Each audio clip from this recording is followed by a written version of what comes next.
Bonjour et bienvenue à toutes et à tous à cet atelier sectoriel dédié au métier de la forêt et du bois. Organisé à l'initiative de Pôle emploi, il est construit en partenariat avec Laurence Dalla Libera du Conseil régional, Gwendoline Legros de Fibois, et il est destiné autant aux collaborateurs de Pôle emploi qu'aux acteurs du service public régional de l'orientation. Donc, je suis Laurence Maréchal, chargée de relations partenariales au sein du service partenariat à la direction régionale de Pôle emploi à Nancy. Donc, nous sommes réunis pour cette 9e animation sectorielle. Effectivement, ça va bientôt faire 1 an qu'on a commencé ces animations sectorielles. Et donc, cette fois-ci, dédiée au métier de la forêt et du bois, comme vous le voyez à l'écran. Donc, nous sommes 73 avec une forte participation des agents des structures appartenant au service public régional de l'orientation.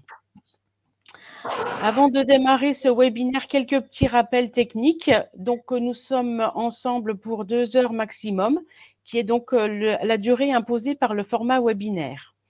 Vos micros sont désactivés, mais vous pouvez intervenir à tout moment via le chat sur le côté droit de votre écran, donc sur le côté droit de votre écran, pardon.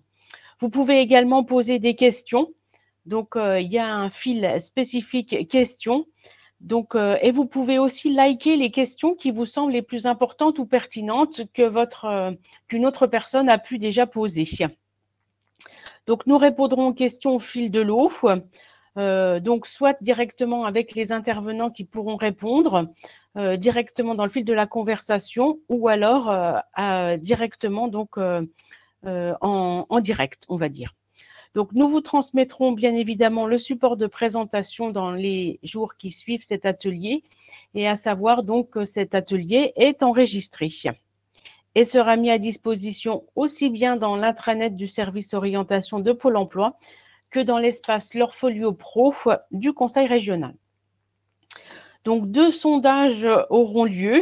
Un premier très court qui vous permettra de tester vos connaissances sur les métiers de la forêt et du bois avec 5 questions spécifiques, et un second sondage à la fin de l'atelier sur votre appréciation générale qui sera juste lancé avant la présentation des ressources. Donc, merci de prendre effectivement quelques instants pour répondre à ces 2 sondages. Donc, vous l'avez peut-être vu dans le chat. Donc, pour les personnes de Pôle emploi qui sont en télétravail, merci de se déconnecter de Pulse Secure. Donc, au niveau de l'animation, nous animerons cet atelier à plusieurs voix. Vous voyez plusieurs personnes qui sont sur la scène. Donc, de façon à avoir quelque chose de fluide et des intervenants de qualité. Et donc, je laisse maintenant la parole à Laurence Dalla Libera du Conseil régional pour la partie consacrée à la professionnalisation des acteurs du SPRO. Merci. Oui, bonjour à tous. Juste 2 minutes donc pour rappeler que cette action s'inscrit bien dans le cadre de la professionnalisation des acteurs du SPRO, de l'orientation, de la formation et de l'insertion. Donc, en fait, c'est une des parties du programme, puisque vous le voyez sur la slide. En fait, le programme contient 3 axes, des actions d'accompagnement aux pratiques d'orientation, des actions de sensibilisation à la problématique du handicap avec la GFIP, et puis ces ateliers sectoriels, donc en lien avec les branches professionnelles et Pôle emploi pour certaines. Donc, simplement, je vous ai rappelé le lien pour pouvoir vous inscrire à l'ensemble de ces actions. Donc, 70 actions à peu près proposées, soit en présentiel, soit en distanciel, puisque cette année, on a connu effectivement pas mal d'actions en distanciel. Donc, n'hésitez pas, elles sont gratuites et il suffit de vous y inscrire voilà, pour pouvoir y assister. Donc, un nouveau programme est en cours d'élaboration. Vous aurez bientôt le nouveau lien avec de nouvelles actions et notamment pas mal d'actions autour de l'outil numérique, l'utilisation du numérique dans vos actions d'accompagnement. Je laisse la parole à Marie-Luce Fernandez de Pôle emploi. Voilà, micro allumé. Bonjour à toutes et tous et bienvenue.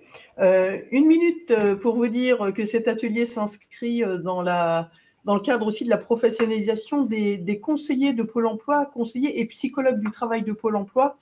Depuis la fin de l'année dernière, nous avons construit au sein du service orientation auquel j'appartiens, la direction régionale de Pôle emploi, une offre de service qui vise à renforcer en fait la connaissance des secteurs et des métiers chez les conseillers de toutes sortes, placement entreprise et psychologues du travail.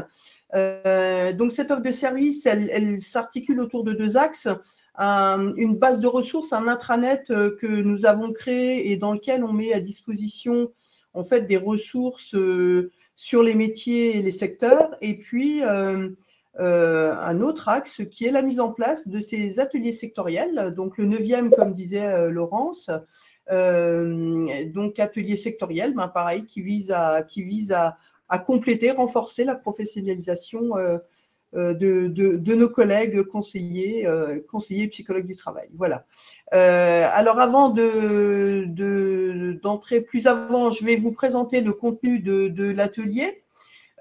Pour commencer, une présentation du secteur, un panorama du secteur de la filière forêt-bois, panorama qui nous sera présenté par Monsieur France Lanor, Gwendoline Legros et puis moi-même. J'apporterai un petit éclairage du côté de Pôle emploi. Dans un second temps, une table ronde avec les professionnels, histoire de découvrir les métiers, les formations, casser aussi un certain nombre d'idées reçues, parfois sur ce secteur. Laurence de la Libera nous fera en avant-première une visite du prochain salon en ligne. Branchez-vous sur la filière bois qui va se dérouler le 25 novembre. Et puis ensuite, nous vous présenterons l'ensemble des ressources que vous propose à la fois la branche, Pôle emploi et la région pour vous permettre de renforcer encore votre connaissance du secteur. Et puis, on vous donnera aussi à voir les prochains ateliers que nous comptons organiser. Alors, avant de démarrer, pour vous mettre en jambe, un petit quiz. Donc, vous allez trouver en haut à droite, là, dans l'onglet sondage, quelques questions auxquelles nous vous demandons de répondre pour voir un petit peu quel est votre niveau de connaissance aujourd'hui sur cette filière. Voilà, à vous de jouer.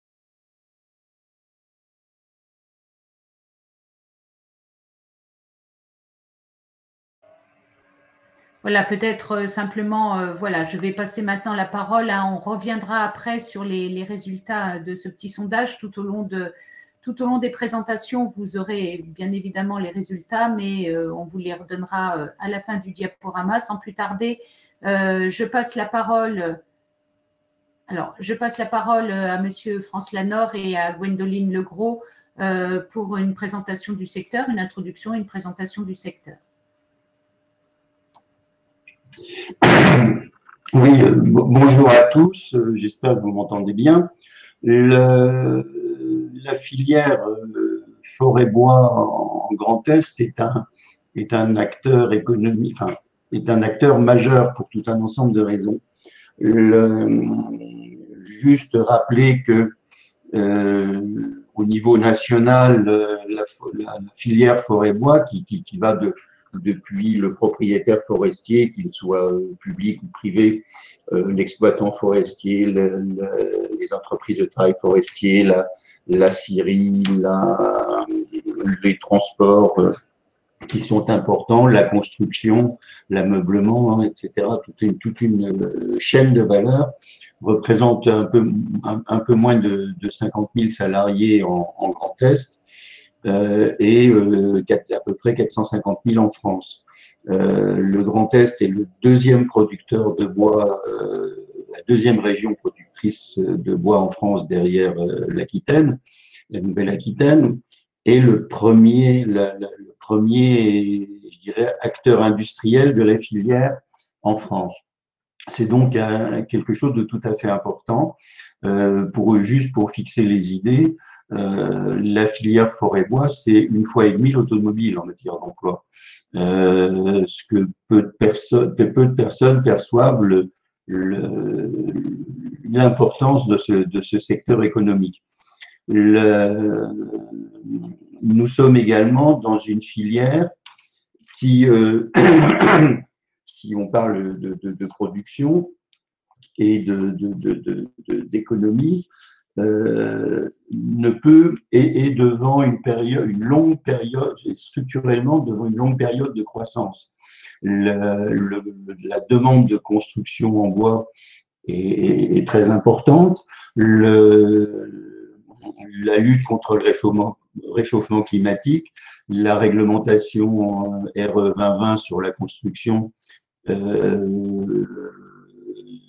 fixe une ligne d'augmentation significative du bois, des bois et des matériaux biosourcés dans la construction à long terme en France. Donc c'est un secteur qui a de très fortes perspectives économiques et donc d'emploi. Ça veut dire qu'on est dans un secteur de croissance qui a une croissance à long terme devant lui. Marié à ça des enjeux écologiques extrêmement importants, puisque la forêt, c'est un instrument majeur dans la lutte contre le réchauffement climatique. Il y a absolument besoin de développer cette forêt, de l'optimiser et de l'aider à résister à ces problèmes de réchauffement, de l'augmenter également, puisque c'est un réservoir de carbone significatif, notamment quand on le transforme en construction. Et sur ce point, il est important de rappeler que la forêt française est en croissance, les surfaces forestières augmentent, donc on a une ressource, il ne s'agit pas là du tout de détruire les forêts pour les transformer en bâtiments. Au contraire, il s'agit effectivement de continuer à ce que cette forêt grandisse, mais qu'on l'exploite d'une manière la plus optimale possible et la meilleure possible, et surtout qu'on aide cette forêt à s'adapter au réchauffement climatique qui va à une vitesse terrible, qui dépasse celle que la nature est à même de faire. La nature gagnera, je ne suis pas du tout inquiet sur ça, la forêt, elle gagnera à terme, mais c'est simplement que la nature ne fonctionne pas tout à fait sur les mêmes rythmes que nous autres êtres humains. Donc, il faut peut-être aider un peu cette forêt que nous avons un peu malmenée par moment, mais ce n'est pas le cas actuellement. Voilà. Donc, le fait d'avoir une importance considérable de ce secteur économique de la forêt, et spécialement dans le Grand Est, dicte évidemment qu'il va y avoir un besoin considérable de recrutement de main-d'œuvre dans tous les domaines, de l'amont à l'aval de la filière. C'est vrai dans tous les métiers, que ce soit la construction, l'ameublement, l'exploitation forestière, etc. Tous les secteurs économiques, tous les secteurs industriels vont avoir besoin de trouver des salariés, etc. Donc, l'emploi pour Fibois Grand Est, il est clair pour nous que c'est une préoccupation majeure. On a vraiment acté le fait que l'emploi et la formation sont un des axes majeurs de travail pour les prochaines années pour notre interprofession. Pardon, excusez-moi.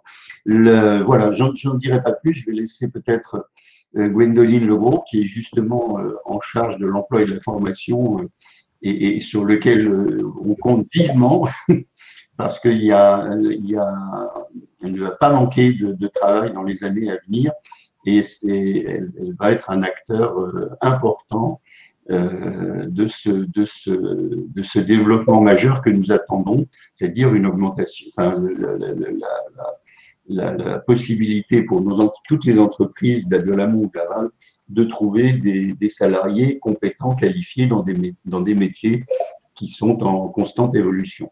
Voilà. Merci, Président, pour cette introduction. Donc, du coup, je vais vous présenter, ça va être parfois un peu redondant, mais au moins, ce sera aussi imagé par rapport à ce qui vient d'être dit. Je vais rentrer un peu plus dans le détail, notamment sur la partie nombre d'embauches et d'emplois qui vous concerne principalement. Donc, du coup, là, ce que vous voyez, alors je ne sais pas si vous voyez bien, parce que du coup, c'est en petit. Je ne sais pas s'il y a possibilité d'avoir en plus gros sans avoir les petits écrans.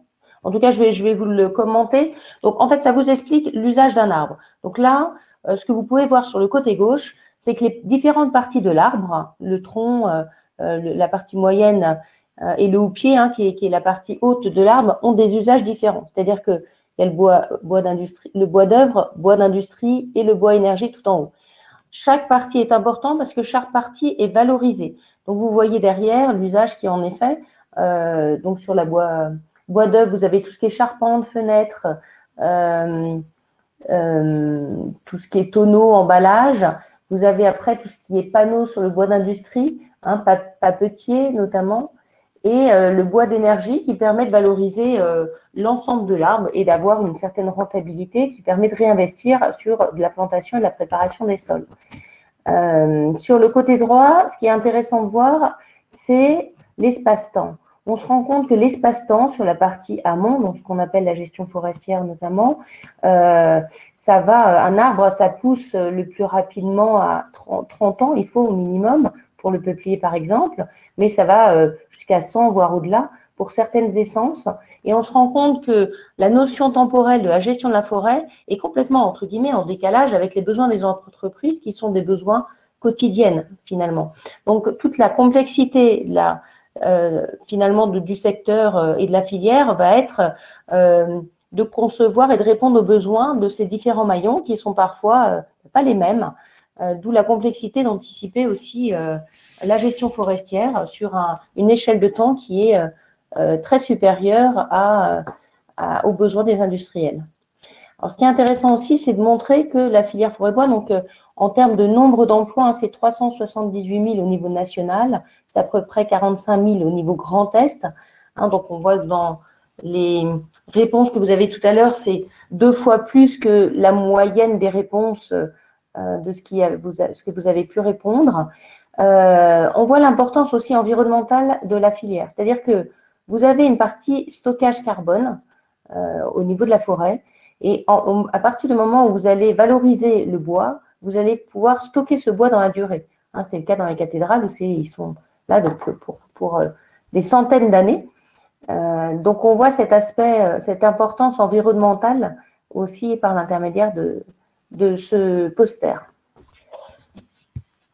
Donc, n'hésitez pas s'il y a des questions, hein, je pourrais y revenir. Sinon, je continue. Hein, n'hésitez pas sinon à poser vos questions. Donc là, c'est quelques chiffres clés sur la filière. Donc, il y a plus de 10 000 entreprises au niveau global, plus de 45 000 emplois.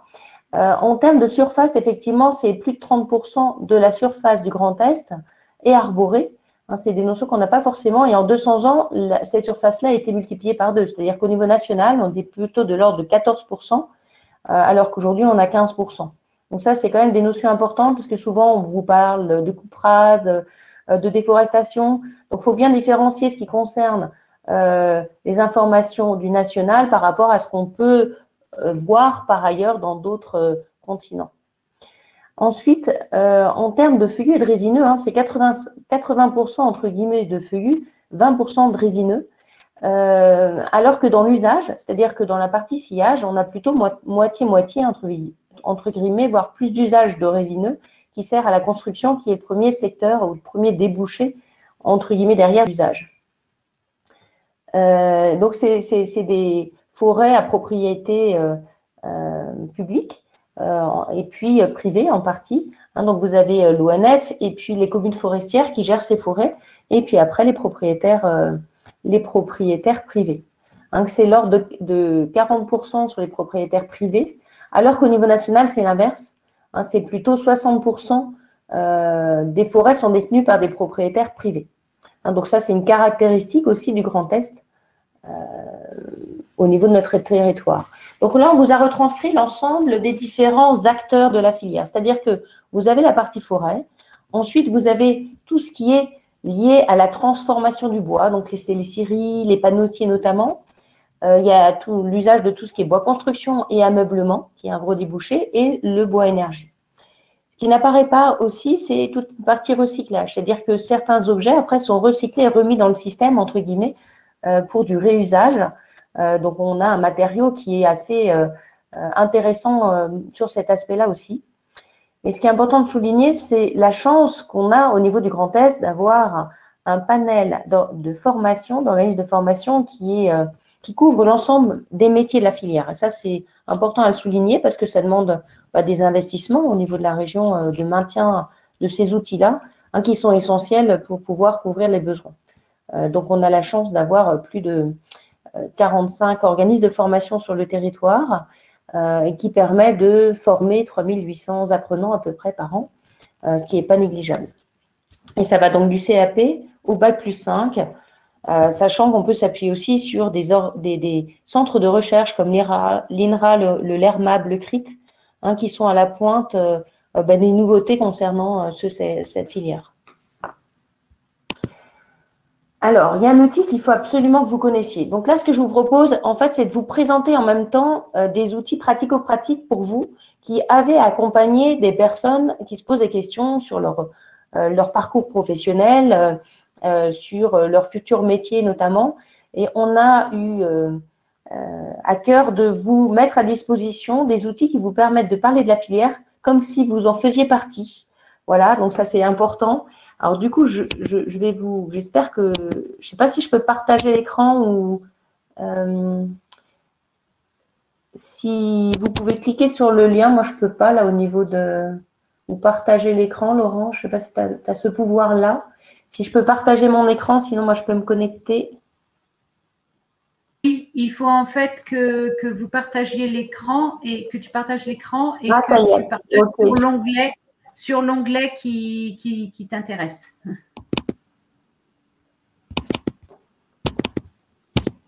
Est-ce que c'est bon Alors, pas encore, mais je pense que ça arrive. Ça charge. D'accord. Donc, vous me direz quand c'est bon, comme ça, que je ne vous perde pas en cours de route. Voilà, c'est parfait. Vous voyez bien. Parfait. Donc, oui, vous avez un outil qui est sur notre site FIBOIS Grand Est, dans la partie outils qui s'appelle Observatoire. Dans cet outil, vous avez plusieurs onglets, comme vous pouvez le voir. Je vais vous les faire découvrir un par un, parce que ça sera votre Bible, entre guillemets, pour aiguiller les personnes ou les orienter. Le premier outil, c'est un observatoire qui permet de vous donner des informations chiffrées de la filière et qui est mise à jour tous les trimestres en termes de chiffres. Donc, vous pouvez faire un focus sur le Grand Est et là, vous avez les chiffres qui s'adaptent à votre requête, avec plus de précision, si vous le souhaitez, sur des zones géographiques données. Donc, vous avez l'information sur le nombre de salariés et le nombre d'embauches prévues pour cette année. Donc, pour cette année, il y a plus de 8000 embauches. C'est d'où ce que disait M. France Lanor, l'importance pour nous d'attirer du monde dans cette filière qui a besoin, entre guillemets, d'embaucher un nombre important, entre guillemets, de personnes. Vous avez le nombre d'offres publiées, ça j'y reviendrai aussi dans la partie offre d'emploi, les profils par genre et puis par type de contrat, ça peut être une indication importante pour certains, et les métiers sous tension. Donc, les métiers sous tension sont rangés par ordre décroissance d'effectifs. Donc, le plus gros effectif, c'est les monteurs, agenceurs, poseurs. Ça représente 13% des salariés. Et le plus petit, entre guillemets, effectif, qui sont vraiment sur des niches, c'est les finisseurs, vernisseurs et peintres. Donc là, vous avez 35 métiers détaillés. Et la couleur, plus c'est prononcé, plus ça veut dire que les employeurs ont des difficultés à recruter. Et donc, c'est important, quand certains se demandent s'ils vont trouver facilement du travail, ben, effectivement, on est en capacité de leur dire que, par exemple, sur les charpentiers, on est fortement sous tension et 80% des embauches sont jugées difficiles par les employeurs. Donc là, ils n'auront aucun souci à être recrutés. Et pour casser des idées reçues qu'on peut avoir pour ce type de profil, c'est des personnes qui gagnent beaucoup plus que le SMIC. Hein. Ils sont de l'ordre de 1900 à 2000 net par mois en début de carrière. Voilà, c'est pas forcément ce qu'on a en termes de vision. Donc voilà, ça, ces informations-là, vous pouvez les retrouver ici. Puis il y a une liste de quelques entreprises qui sont ici.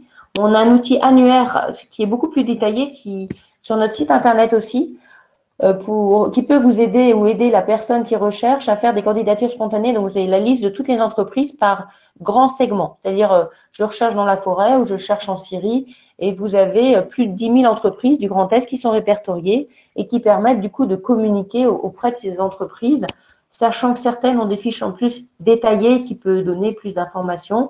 Et il y a les coordonnées qui permet à la personne derrière de faire des candidatures spontanées. Donc ça, c'est le premier outil.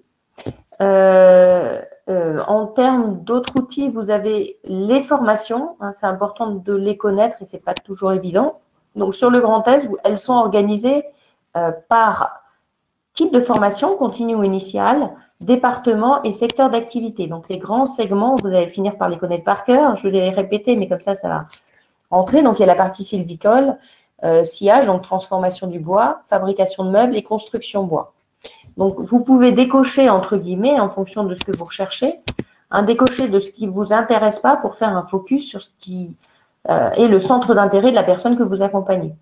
Donc, quand vous allez sur ces centres, vous avez les coordonnées des centres et le titre associé. C'est-à-dire que là, par exemple, sur le CFA de Stanislas, ils préparent un CAP menuisier installateur. Et quand il y a plusieurs titres, vous avez les camemberts, là, les parts de camembert qui se multiplient en fonction du nombre de titres.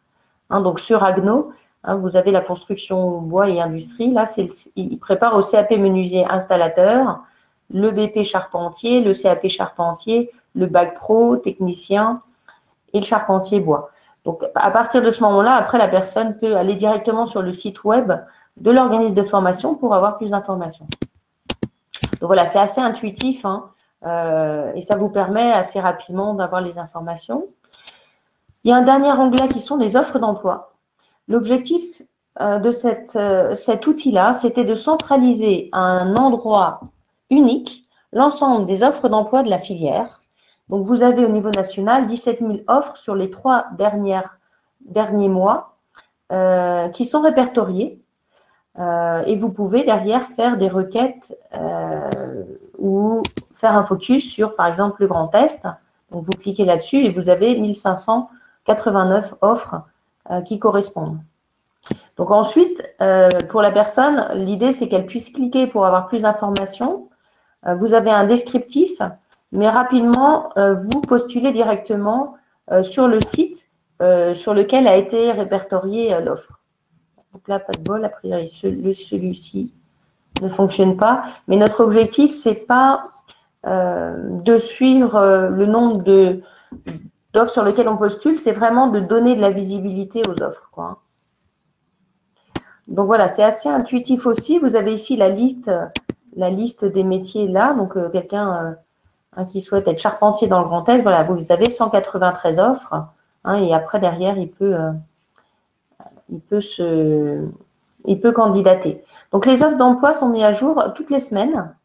Et donc, quand vous ne savez plus trop comment ça fonctionne, vous avez ici une petite partie méthodologique qui vous synthétise la méthodologie des codes NAF concernés par la filière et puis la façon dont a été créé l'outil avec le calcul du nombre d'emplois salariés qui sont issus de l'URSSAF, des codes ROM de Pôle emploi, des relevés trimestriels de l'ACOS, de l'INSEE et puis pareil, plus d'informations sur les métiers sous tension, c'est le BMO de Pôle emploi, les besoins en main-d'œuvre. Voilà, on collecte l'ensemble des données qui sont officielles et dispensées par plusieurs organismes différents pour les regrouper sur ce site et leur donner un accès peut-être plus facile ou plus intelligible, en tout cas qui soit un référencement facile pour la filière. Et pareil pour la partie bourse à l'emploi, qui est un peu notre aspirateur à offre d'emploi. Vous avez ici les différents sites vers lesquels vont être captées les offres d'emploi qui sont répertoriées ici. Donc voilà, ce n'est pas forcément exhaustif, mais bon, c'est déjà plutôt pas mal. Je ne pense pas qu'il en manque beaucoup. Après, ça reste un outil qu'on est encore en cours de d'optimisation. Donc, s'il y a des choses qui vous surprennent ou autres, surtout n'hésitez pas à nous les faire remonter. Ça nous servira derrière pour l'optimiser. Alors, je vois qu'il y a des questions. Alors, avant de passer, je regarde juste. Est-il prévu de recevoir? Oui, il n'y a pas de souci pour recevoir la présentation. Bon, donc voilà, c'est traité, il n'y a pas de problème. Donc, je continue sur ma lancée.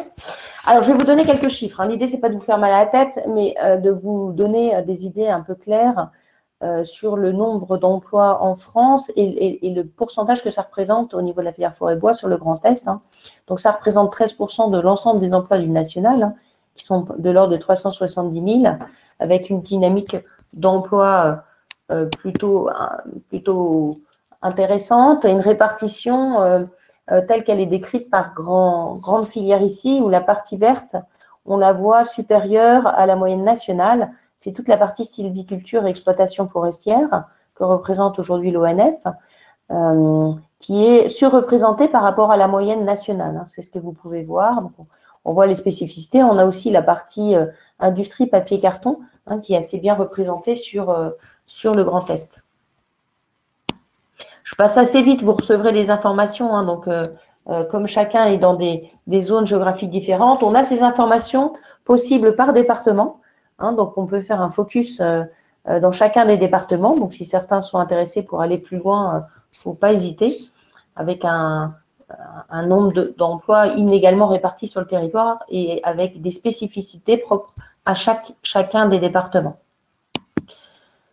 Alors, ce qui est intéressant quand même à souligner, c'est qu'en nombre d'entreprises, on est très nombreux. Et ce qu'il faut savoir, c'est que la majorité, plus de 80%, voire 10% des entreprises, c'est des entreprises de moins de 10 salariés. C'est des petites structures. On a des grands groupes très internationaux, comme Unilin, comme Eger, comme Schilliger, et on a toutes petites structures, comme les entreprises de travaux forestiers qui sont seuls salariés de leur structure ou du bois d'énergie. Donc voilà, on a une taille d'entreprise très variée.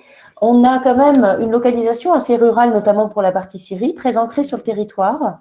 Donc ça, c'est intéressant parce que ça permet aussi de conserver un réseau social au niveau du Grand Est extrêmement intéressant pour des villes qui seraient complètement désertées si la filière n'était pas présente. Donc, pour ceux qui aiment la campagne et les zones rurales, en tout cas, la filière est là pour leur ouvrir ses portes parce qu'il y a de quoi faire. Alors, on a quand même des entreprises internationales, mais bon, voilà, vous voyez bien que c'est quand même pas la grande majorité de la structure. Ensuite, en termes de type de contrat, donc on a ici une répartition entre CDD et CDI qui est à peu près homogène par rapport au national, à part sur la partie apprentissage qui est un peu moins développée, on va dire, sur le Grand Est que la moyenne nationale. Donc là, c'est la répartition par âge. Donc là, la pyramide des âges est intéressante et on s'aperçoit bien la différence des grands segments en termes peut-être de stratégie, je ne sais pas, mais en tout cas de conséquence, c'est que on voit que la partie bois dans la construction, tout ce qui est construction, a une moyenne d'âge beaucoup plus élevée que la moyenne globale des autres segments, et que sur la partie, par contre, sylvicole, que là, la moyenne d'âge est, on va dire, plus importante pour les plus de 50 ans en termes de poids que la majorité des autres segments. Donc, on sent bien qu'il va falloir renouveler et avoir une nouvelle génération qui arrive sur ce segment-là. Ça va être un besoin nécessaire. Alors, on a fait un focus pour l'apprentissage pour voir si ça pouvait être une des raisons de cette différence. Effectivement, la partie apprentissage est beaucoup plus présent. Hein, la grande majorité de l'apprentissage au global est très présent et très prégnant sur la construction. Il l'est beaucoup moins sur d'autres segments et ça peut être une source potentielle de régénération de la nouvelle des nouveaux salariés. Hein, c'est d'être plus présent dans l'apprentissage et de les conserver dans la durée pour le renouvellement des générations. Donc là, je vais le passer assez vite parce que donc là, on a réparti les salariés par métier. Hein, donc, on retrouve les métiers associés aux grands segments qui nous importent. Mais je vais passer assez vite parce qu'on n'a pas encore parlé des métiers, donc ça va être de façon très détaillée, donc ça va être un peu compliqué. Je vous laisserai le soin de regarder à titre individuel. Donc, pour passer sur la partie tendance. Donc, sur la partie tendance, ce qui est intéressant, c'est de voir que sur le niveau national, c'est une tendance plutôt stable. Il y a une petite décroissance, mais de 2% sur le Grand Est. Et ça montre, pareil, le nombre de recrutements et la visibilité des offres d'emploi. Sachant qu'en termes du Grand Est, la visibilité des offres est plutôt bonne puisqu'elle est de l'ordre de 33% par rapport à une moyenne nationale de 16%. Et ce qu'on entend par visibilité, c'est la delta entre je souhaite recruter 8000 personnes, enfin, oui, 8000 postes, sauf que le nombre d'offres d'emploi est de l'ordre de 2700. Donc, il y a une partie qui se fait beaucoup par bouche à oreille. Donc, c'est bon à savoir. C'est pour ça que inciter les personnes à faire des candidatures spontanées, ce n'est pas inintéressant. Donc là, après, on a le détail par grand segment. Hein, on se rend compte que la plus forte décroissance se situe au niveau du sciage. Ce qu'il faut savoir, c'est qu'il y a une moyenne d'âge aussi assez élevée dans l'outil de production, notamment de transformation du bois au niveau des scieurs. Et donc, du coup, pour ceux qui souhaitent reprendre une activité de chef d'entreprise, il peut y avoir des opportunités pour reprendre des entreprises qui cherchent des repreneurs, quoi. Sachant que même si la personne n'a pas de connaissances dans le bois, on est suffisamment outillé en termes de tissus, d'organismes de formation pour mettre en place une formation leur permettant d'acquérir ces compétences-là, si par ailleurs, ils ont déjà géré des sites de production. C'est quelque chose de jouable. Alors, juste pour information, on a la liste, vous verrez, des plus grosses structures de la filière. On va passer assez vite parce que de toute façon, c'est un peu lisible, mais vous l'aurez dans la présentation. Et ce qu'il faut savoir, c'est que vous êtes en capacité, en fonction de l'endroit, dans le département dans lequel vous êtes situé, à retrouver sur notre site internet une analyse par département de la filière. Donc, vous pouvez faire un focus. Hein, on a des analyses sur le département voilà, des Vosges, de la Moselle ou autre, et vous retrouvez une liste des grosses structures dans les différents départements. Donc, ça peut être intéressant pour vous. C'est pour ça que je vous le soulignais. Et ça se retrouve dans les articles de notre site internet.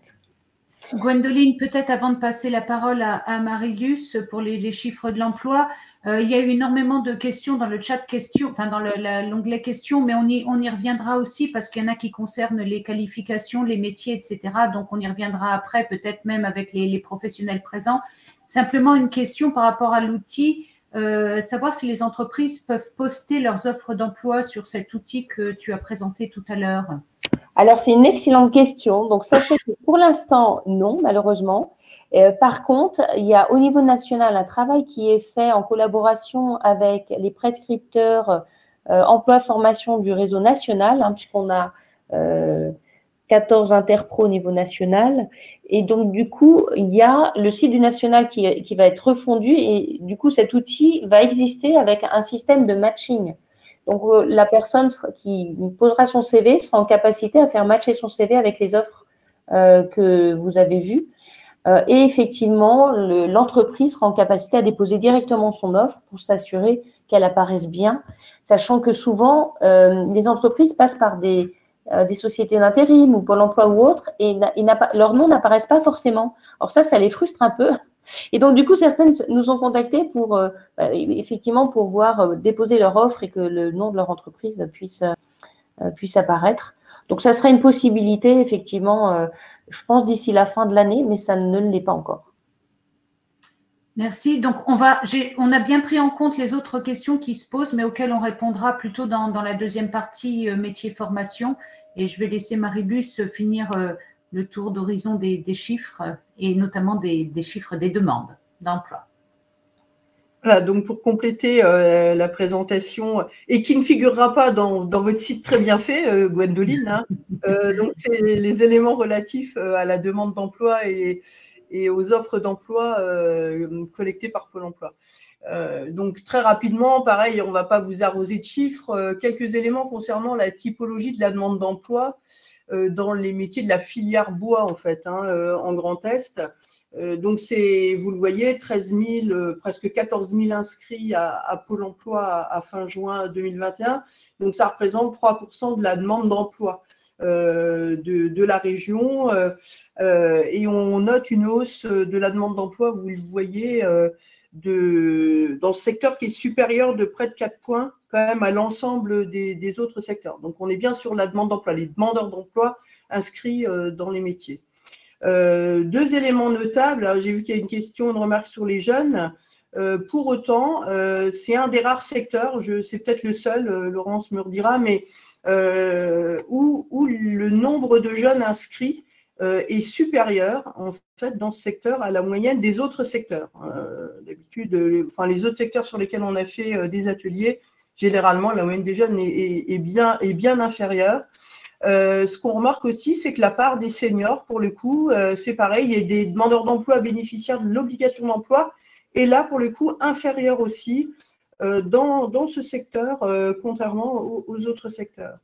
Un autre point intéressant, c'est le niveau de formation. En fait, ce qu'on constate, c'est qu'il est globalement en fait, plus élevé que la moyenne des autres secteurs. En fait, si on prend les demandeurs d'emploi inscrits, titulaires d'un BEP, bac plus 2, en fait, tout ça, ça nous fait environ 72% des demandeurs d'emploi inscrits dans ces métiers qui ont un niveau supérieur au BEP, bac plus 2, en fait. Donc, il y a une différence de plus de 7 points, 7,5 points, je crois, par rapport à l'ensemble des autres métiers.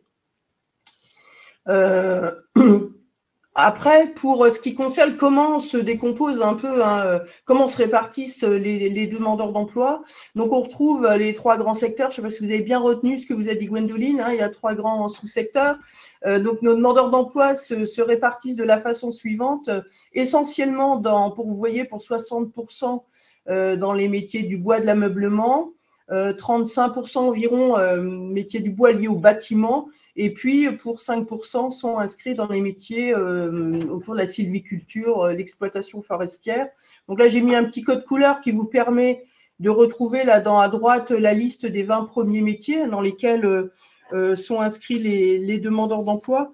Alors, ce qu'on remarque là, c'est qu'on a près de 50%, si on regarde dans les même quasiment 10 premiers métiers, près de 50% des demandeurs d'emploi inscrits le sont dans des métiers plutôt de techniciens sur des postes en management, encadrement. Donc ça, c'est un élément aussi intéressant et qui différencie ce secteur par rapport à d'autres, à mettre aussi en lien sans doute avec le niveau de diplôme qu'on a levé tout à l'heure. Et puis, ce qu'on peut noter, une part de seniors, par exemple, qui est particulièrement élevée, c'est aussi en lien avec ce que disait Gwendoline. Les demandeurs d'emploi inscrits, par exemple, vous voyez sur les métiers en bas, employés de scierie, menuiserie, etc., les parts de seniors sont relativement élevées. Et on voit que la part des femmes est plutôt élevée sur les métiers de techniciens, management. Mais on a une part des femmes plutôt bien représentée sur ces postes, sur ces métiers-là, métiers recherchés. Pour ce qui concerne les offres d'emploi déposées à Pôle emploi dans les métiers, c'est 8000 offres qu'on a collectées à Pôle emploi sur un an, soit 3,7% des offres d'emploi de la région. Donc, si vous vous souvenez, c'est supérieur en tout cas à la demande d'emploi hein, puisque pour mémoire, on a 3% des demandeurs d'emploi inscrits dans les métiers. C'est 58,3% d'offres durables, donc là aussi supérieur plutôt à la moyenne des autres métiers, et puis des offres qui proviennent pour 38% des entreprises de travail temporaire.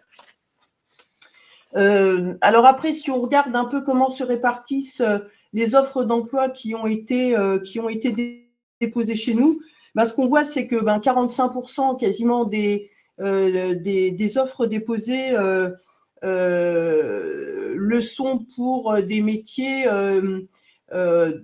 plutôt dans le sous-secteur bâtiment. Et puis pour ce qui concerne après les métiers, les offres relatives au sous-secteur bois ameublement, on est plutôt sur des postes de techniciens managers. Voilà ce qu'on peut dire par rapport à ça.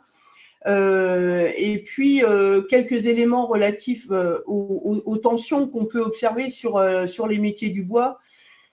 Ce qu'on constate, c'est qu'on a une tension sur l'ensemble des métiers, voilà. Et puis avec comme vous en avez l'habitude, hein, pour la plupart d'entre vous, sur la partie droite du tableau que vous trouvez ici, vous trouverez pour chacun des métiers en fait des indicateurs de tension.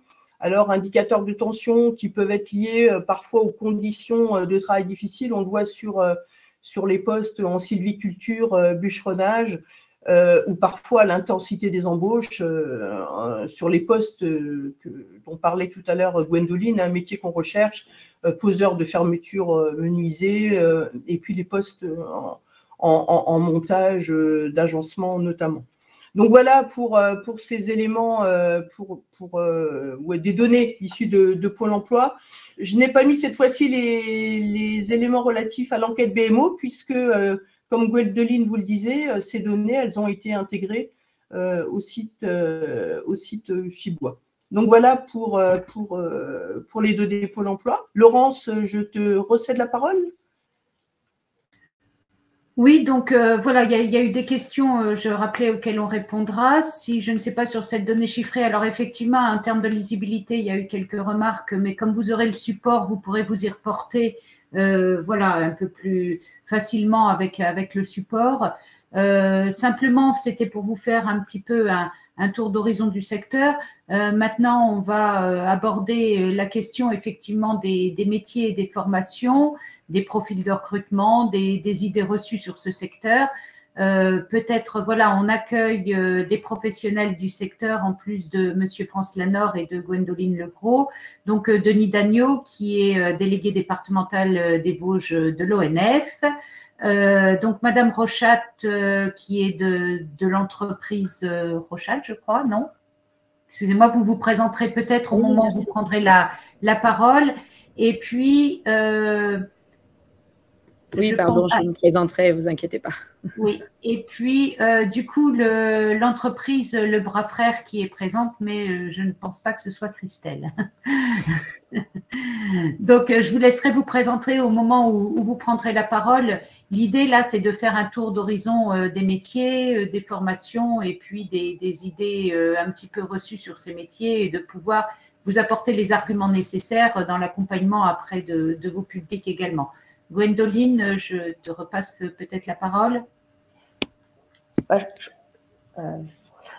Je pense qu'on peut peut-être laisser les professionnels déjà parler, puis moi je compléterai éventuellement, sachant que les slides de toute façon seront transmises. Je trouve que c'est bien qu'ils aient le loisir de présenter eux-mêmes leur segment. Denis, je te laisse la parole du coup sur la partie forestière. Bonjour à toutes et à tous. Merci déjà pour l'organisation de cet atelier qui permet effectivement de casser un peu les idées reçues. Alors peut-être la première pour l'ONF. Souvent dans la presse, vous voyez l'ONF se réforme, l'ONF se réorganise. Oui, sur 8000 postes au niveau national, on va encore sans doute supprimer 500 postes sur les 5 ans qui viennent. Mais si je prends la région Grand Est, ça fait une trentaine de postes supprimés pour 180 embauches annuelles. Donc, je dirais que le delta et le message que l'on veut faire passer, déjà, c'est que l'on recrute et qu'on le recrute sur différents segments. L'ONF est surtout visible, effectivement, à travers les forestiers de terrain comme partenaire incontournable des communes forestières. Mais aussi et surtout, ce qu'il faut savoir, c'est que l'ONF, depuis 3 ans,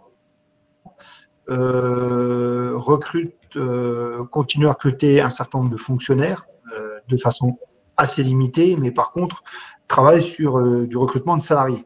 Alors, la grande différence, c'est qu'on arrive à travailler avec soit de l'évolution professionnelle de type interne, soit aussi et surtout avec l'apprentissage, mais aussi pas mal de reconversions professionnelles qui nous semblent très intéressantes. Je vais prendre l'exemple. Les métiers connus sont des métiers souvent techniques. Simplement, il faut savoir qu'à l'ONF, nous n'avons pas que des métiers techniques. Je vais prendre par exemple le dernier recrutement que j'ai fait au sein de nos services bois, le service commercialisation, c'est-à-dire la vente de nos grumes à des scieries ou des arbres à des acheteurs potentiels qui soient exploitants forestiers, etc. J'ai recruté une assistante bois. C'est une personne qui a 50 ans, qui a jamais travaillé en forêt, qui a jamais travaillé sur le bois, mais qui a un parcours très varié et qui est en recherche d'emploi. Donc aujourd'hui, il est tout à fait possible, et l'ONF recrute des métiers administratifs, des métiers effectivement techniques, mais aussi des métiers que l'on ne soupçonne pas, très diversifiés, puisqu'il y a plus de 250 métiers différents. Je vous ai donné quelques-uns d'assez originaux. On a un responsable immobilier donc qui s'occupe de tout notre parc matériel. On a des recrutements sur des personnes qui vont s'occuper de logistique, sur des transports de train, transport de camions. Donc c'est très très très diversifié. Et évidemment ensuite il y a tous les métiers techniques où on est évidemment en recherche ça a été dit tout à l'heure, hein, de techniciens, de managers dans les équipes de terrain qui sont en lien avec les propriétaires, avec toute la profession.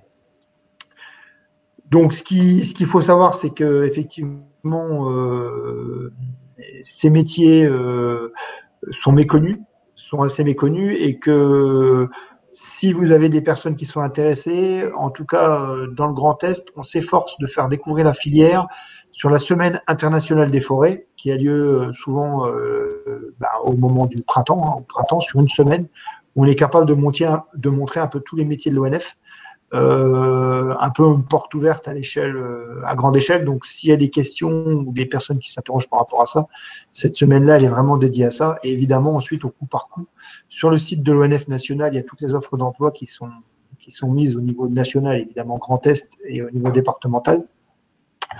Que ça soit des formations d'ailleurs, ou même des stages, ou en fait, tout passe par notre site, ou des recrutements d'alternants. Alors peut-être voilà, une donc question. Ces métiers, oui. Peut-être une question, parce que nous avons une question sur l'impact sur la filière et sur l'emploi, du fait du manque de matières premières bois suite à la crise Covid. Alors est-ce que c'est une réalité ou est-ce que… Thierry pourrait répondre bien mieux que moi, et je l'invite à répondre, même si je peux y répondre. Je vais vous dire une chose, et une seule chose sur les idées reçues. L'ONF, en forêt publique, donc qui concerne 2/3 de la surface forestière du Grand Est, ne prélève pas plus que la forêt produit. Ça veut dire que la forêt, elle a une certaine croissance, et on n'exploite pas plus que la forêt pousse.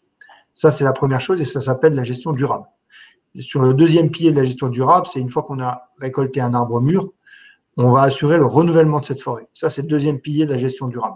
Donc, on prélève les arbres qui sont arrivés à maturité ou en éclaircie, qui rentrent dans un processus de transformation industrielle. Et 2, on va être amené à assurer le renouvellement de ces forêts.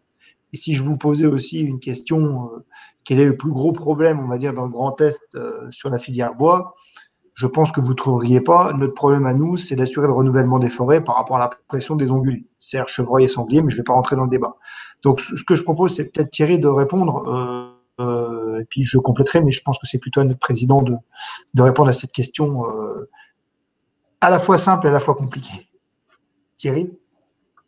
Je vais essayer de répondre, ou au moins donner quelques éléments de réponse. La crainte de l'approvisionnement, ou les tensions actuelles sur l'approvisionnement sont un problème conjoncturel, il n'est pas structurel, il est dû essentiellement à des soubresauts de la demande mondiale et même, j'irais presque jusqu'à dire que il y a vraisemblablement aussi un peu une part de spéculation internationale sur ces points-là. On a des acheteurs comme les États-Unis qui tout d'un coup, ils ont une demande qui explose et qui font un peu exploser les prix. Le problème de pénurie de bois en France actuellement provient surtout du fait que les États-Unis ont un peu ponctionné l'offre allemande, autrichienne, et Europe centrale, et sur lequel malheureusement la France s'est retrouvée un peu à court. Je précise quand même que bizarrement la France, et c'est certainement un sujet de préoccupation, bizarrement la France qui a une immense forêt, une forêt qui est en croissance, est loin d'être autosuffisante, et nous avons une filière bois qui est largement importatrice de bois. Les bois de construction en France viennent en gros un tiers de pays type Allemagne, Autriche, pays scandinaves, Russie et autres. On n'est donc pas du tout autosuffisant. C'est un des gros défis et un sujet qui va mobiliser de la recherche, de la valorisation d'autres changements d'habitude de construction, d'optimisation. Enfin, il y a un énorme travail là-dessus, mais la pénurie actuelle, elle est conjoncturelle, elle n'est pas structurelle. Par contre, il faut clairement que la filière se mette en ordre de marche et c'est notamment tout l'amont de la filière qui doit augmenter et optimiser nos capacités à utiliser pleinement et de manière optimale la ressource française. C'est très important et on peut pas. Et c'est vrai sur toutes les utilisations. Comme Gwendoline l'a montré dans un de ses schémas, un arbre, ça s'utilise au mieux à la fois en construction, en bois d'industrie, en bois énergie, etc. Donc, si on développe le bois construction, il faut développer le bois énergie, il faut développer le bois d'industrie, et jusqu'à des utilisations nouvelles en chimie verte ou autre chose. Voilà. Mais on doit développer tout l'ensemble de la filière et, encore une fois, valoriser d'une manière optimale le moindre morceau de bois. Merci beaucoup pour cette réponse. Alors, il y avait une question, je ne sais pas, oui, si vous pouvez en parler, Monsieur Dagneau, là, par rapport aux différents métiers de l'ONF et les possibilités de lien avec l'animation de la nature, tous les animateurs nature, etc., tous ces métiers. C'est une très très bonne question. C'est-à-dire qu'effectivement, jusqu'à maintenant, on a parlé effectivement de la forêt sous l'aspect production. De bois, on pourrait parler de production de carbone et de production d'autres choses. Il faut savoir que la gestion forestière, en tout cas côté forêt publique, on est basé sur 3 pans. La première, c'est effectivement la production, et sans la production, les 2 autres pans seraient quand même très compliqués aujourd'hui à être financés, il faut être assez clair. C'est-à-dire que aujourd'hui, ce qui tire la filière bois d'une manière générale, c'est la construction. Ce qui tire, on va dire, la production des arbres en forêt, c'est la production de ces arbres pour la vente de ces bois. Il faut être très clair.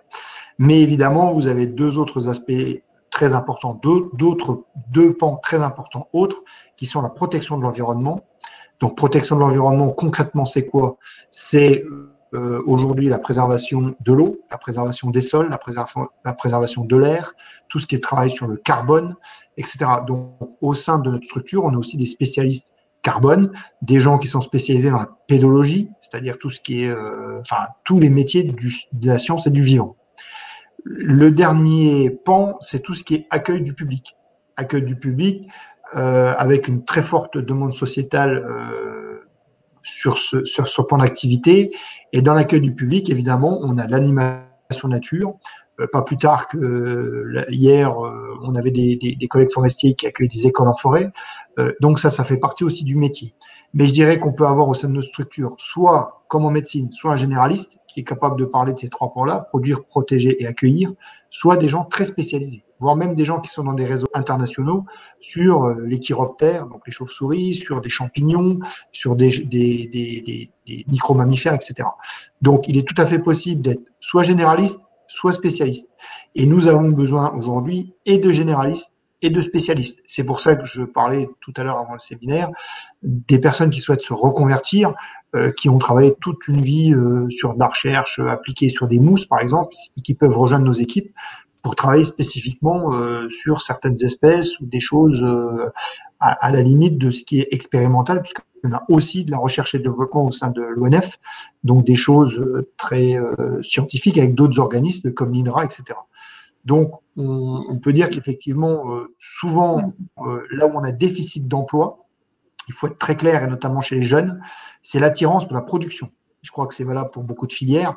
Donc, on reçoit beaucoup de jeunes qui voient la forêt sous un angle récréatif. Je vais me promener en forêt, je fais du vélo, etc. Mais je dirais, on a un nombre d'emplois qui est assez limité sur ce point-là, même si nous en avons. Et je dirais qu'aujourd'hui, on a plutôt 3 emplois sur 10 qui sont voués à la protection et à l'accueil du public, et 7 emplois sur 10 qui sont voués à la production dans le Grand Est. Mais je le redis, ce qui est normal, puisqu'il fait ce qui fait notre fonds de commerce dans notre établissement, qui est un établissement public à caractère industriel et commercial, c'est bien de trouver un équilibre financier dans notre budget national. Et aujourd'hui, nos principales sources de ressources, c'est bien la vente de bois, la vente de services, puisque là aussi, j'en ai pas parlé. L'ONF, on vit, on va dire, sur 2 jambes. Une jambe institutionnelle qui s'appelle le régime forestier, c'est-à-dire qu'on applique des lois. C'est aussi pour ça qu'on a une tenue adaptée, on a des galons, etc., parce qu'on fait respecter avec la réglementation. Mais on a aussi toute une voie concurrentielle où on fait des travaux qui vont de la plantation à du bûcheronnage, à de la sylviculture, à de l'élagage, à des grimpeurs, à des spécialistes en paysage, à des gens qui sont capables de faire une analyse de la qualité d'un arbre en ville, etc. Donc, ces métiers-là, ça fait à peu près 250 métiers très différents, et c'est par rapport à ça qu'on souhaite effectivement communiquer. Et je le redis, dans notre cas Grand Est, c'est quand même 7 emplois sur 10 qui sont voués vers la forêt, l'exploitation, le bois et la filière bois.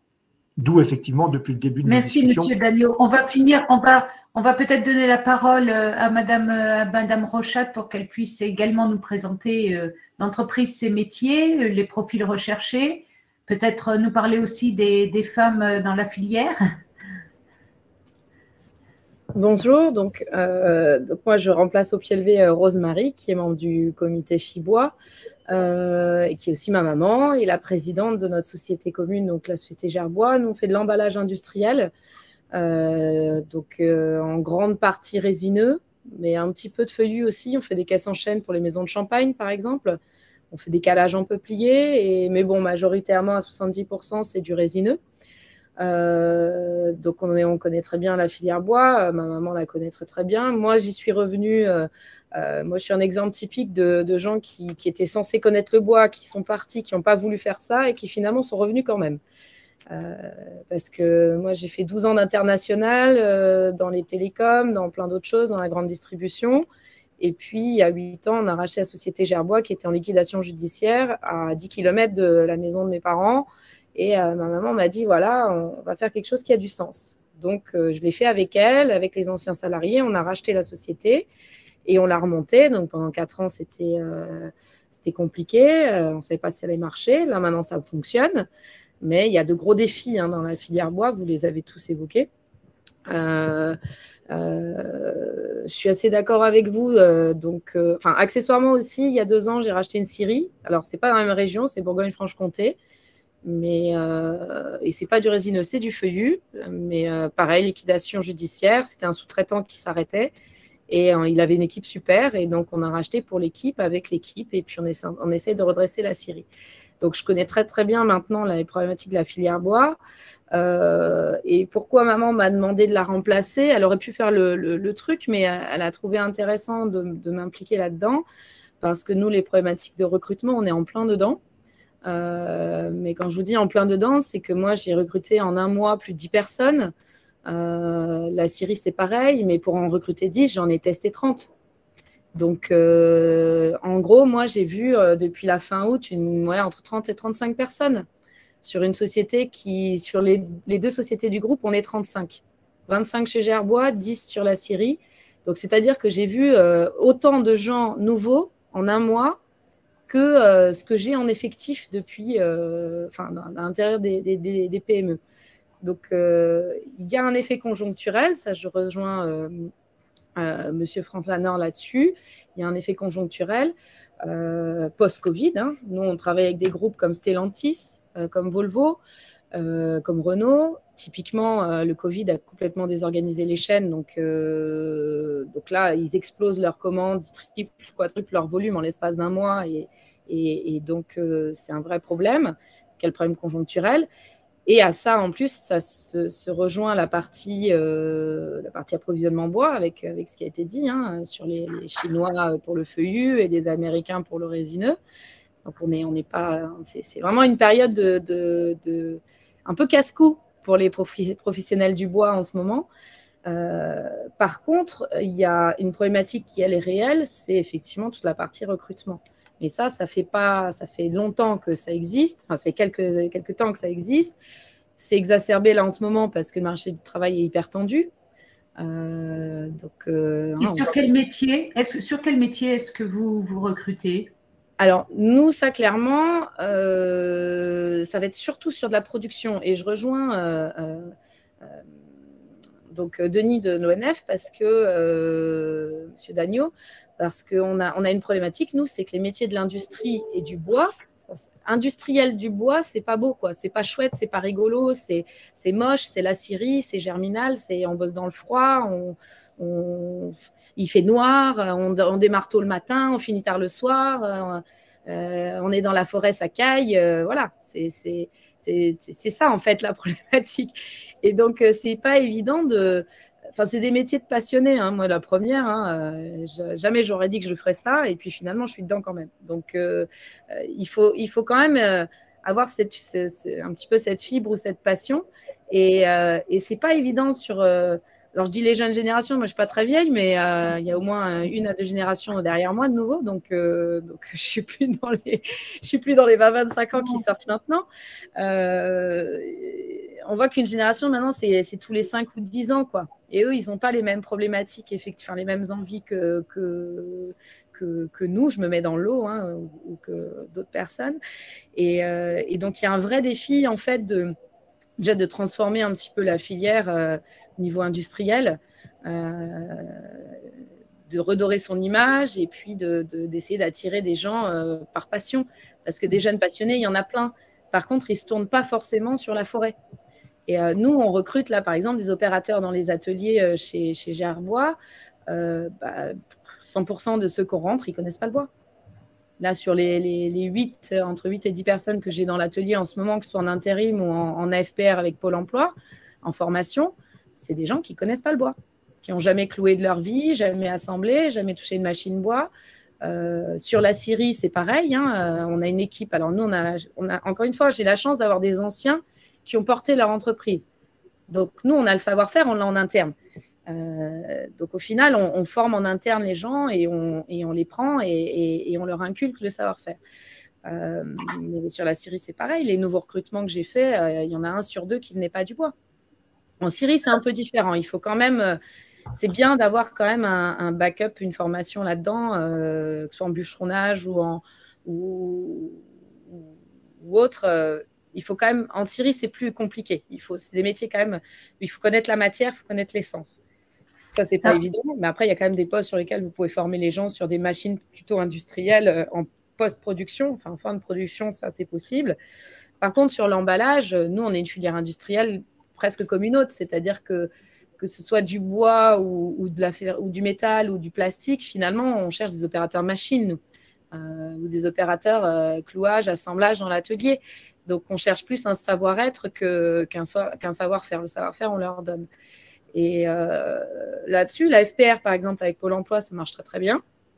Mais c'est pareil, ils ont une image catastrophique. Les demandeurs d'emploi ont une très mauvaise image de la FPR. boostés par les agences d'intérim qui leur disent que de toute façon, c'est nul, que l'entreprise se gaffe sur leur dos et qu'elle touche plein d'aides pour ne pas les payer et les faire travailler quand même. Donc, moi, j'ai déjà eu beaucoup de commentaires là-dessus. Et j'ai même une agence intérim qui s'affichait en me disant, mais de toute façon, moi, c'est hors de question. Je déconseille à tout le monde de faire de la FPR, machin. Enfin, donc, ça a été un peu costaud. Mais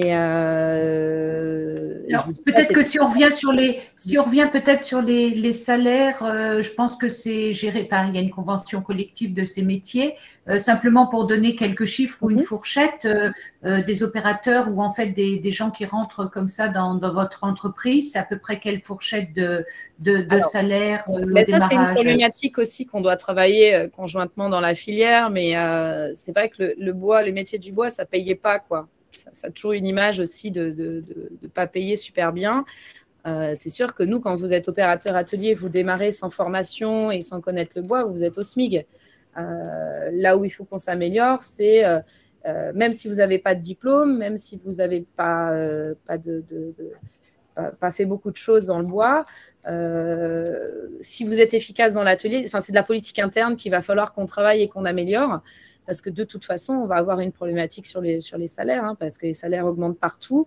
Il y a pénurie de main-d'œuvre partout. Et sûr que le bois, ce n'est pas forcément réputé pour être des métiers qui payent bien. Donc, nous, on démarre au SMIG. Après, au bout de 10-20 ans d'ancienneté, vous allez être, je ne sais pas, entre 1006 net, quoi. Donc, ce n'est pas énorme, finalement. Ce n'est pas beaucoup. Même si vous êtes à 35 heures, il va falloir de toute façon qu'on revoie nos presses. Je ne sais même pas dans la convention, je ne sais même pas je ne me souviens plus de ce qui est dans les conventions, mais ce n'est même pas un problème de convention, c'est vraiment un problème de politique interne. Et puis de peut-être faire comprendre à nos donneurs d'ordre, nos clients, que le bois, ça a une certaine valeur, c'est-à-dire qu'on prenait ça pour du jetable avant, où on ne voyait pas ça comme du durable, ça comme du durable. On ne voyait plus ça comme du durable depuis quelques dizaines d'années. Ouais, et qu'on augmente les tarifs aussi, quoi. Pardon. Donc, effectivement, on a autour de la table des prescripteurs. Hein, vous parlez d'une image vous parliez de Germinal hein, concernant la filière. Non, mais pour certains jeunes, c'est ça. Voilà. Et alors, du coup, qu'est-ce qu'on peut dire aux jeunes ou aux moins jeunes, en fait, qui hésiteraient à aller vers cette filière-là et pour leur donner envie, en fait? Vous parliez d'un... C'est pour moi la question ou c'est... Oui. Ou peut-être à monsieur quelqu'un d'autre qui veut intervenir pour donner envie d'aller dans ces métiers. Bon, moi, je peux intervenir. Après, Denis, je te laisserai quand même compléter aussi. Et puis, au niveau de le bras frère, moi, je trouve, alors pour venir d'ailleurs, hein, comme ça, vous aurez des visions différentes. Ce qui est super attachant dans cette filière, c'est que toutes les personnes qui intègrent cette filière sont des passionnés. Et des passionnés qui, par ce qu'ils font, par le matériau, je pense que c'est une filière aussi qui a du sens, c'est-à-dire que quand on rentre dans cette filière, c'est pas juste scier du bois ou couper des arbres, quoi. C'est derrière ce que je disais, il y a un enjeu environnemental. On fait partie, d'un collectif qui contribue au côté environnemental. Donc, je trouve que ça, c'est quel que soit entre guillemets le niveau d'intervention après à l'intérieur de la filière, ça sublime quand même un matériau qui est quand même plutôt agréable et puis hyper valorisant, c'est-à-dire que ça concerne aussi les monuments historiques. Enfin voilà, il y a derrière des secteurs d'activité et des types d'interventions absolument super, quoi, hein, quand on voit des luthiers, quand on voit des sculpteurs sur bois, quand on voit tout ce côté artistique. Alors oui, il y a au préalable, et quoi qu'il en soit, des métiers physiques. Hein, donc, il faut avoir des gens qui aiment ça aussi. Hein. Il y en a qui aiment aller à l'extérieur et peuvent trouver sa place, donc qui aiment moins et trouver une place plutôt en intérieur. Mais voilà, c'est vraiment ce côté passion qui est transporté. Moi, je me rappelle de Monsieur Dagneau qui, quand j'avais intégré la filière, m'avait montré tout ce qu'il fallait savoir autour d'Épinal et au-delà. En fait, il débordait de son précaré, c'est-à-dire qu'il s'intéressait à la construction alors qu'il est honnête. Vous voyez ce que je veux dire? Au bois énergie alors qu'il est honnête, et alors qu'il pourrait juste se cantonner d'effectuer son travail qui lui est demandé et qui concernerait juste la gestion durable des forêts, mais non. Et ça, c'est une caractéristique qui est pas propre qu'à lui, que j'ai retrouvée par ailleurs, mais que lui porte très bien. Et c'est justement cette curiosité, cette ouverture qui sont portées par d'autres acteurs qui rend cette filière attirante, et puis avec des échanges. C'est sûr, le bon mot, c'est l'humain, en fait. C'est une filière où l'humain est très important. Et ça, je suis d'accord avec Gwendoline. Peut-être le témoignage de l'entreprise Le Bras Frère, si on peut vous laisser la parole, oui. Oui, bonjour, je suis Sébastien Guéron, moi je suis responsable du bureau d'études dans l'entreprise Le Bras Frère. Donc, moi je vais plus parler pour mon secteur, donc études et fabrication à atelier. Donc c'est pareil, on rencontre un gros manque et des grosses carences en recrutement.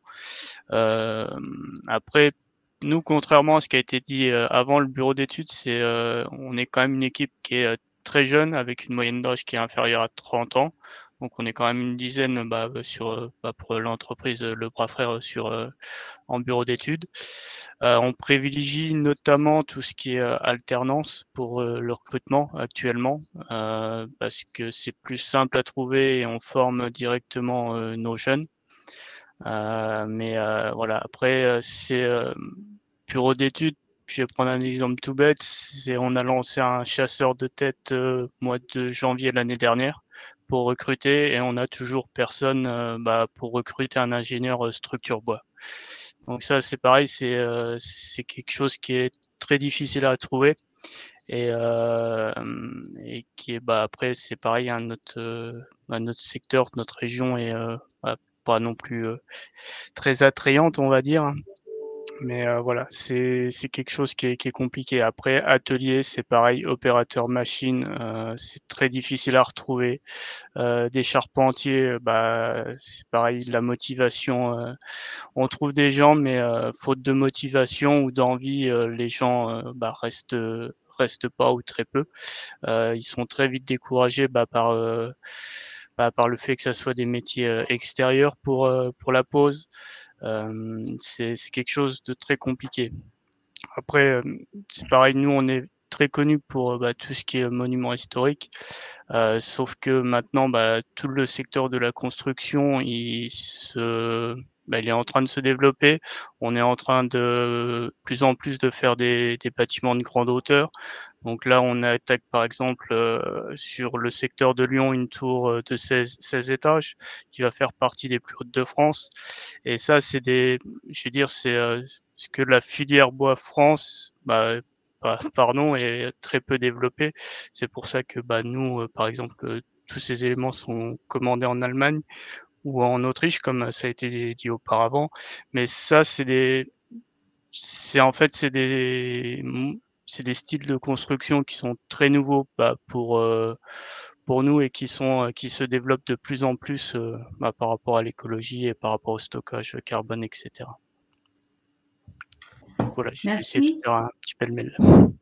Peut-être une question pour chacun d'entre vous. Là, on n'a pas trop parlé des femmes dans ce secteur. On a dit que c'était quand même, Gwendoline l'a rappelé au début, pas mal féminisé. Et du coup, l'emploi des femmes dans vos secteurs, que ce soit l'ONF ou que ce soit chez Gerbois ou Bras Frère.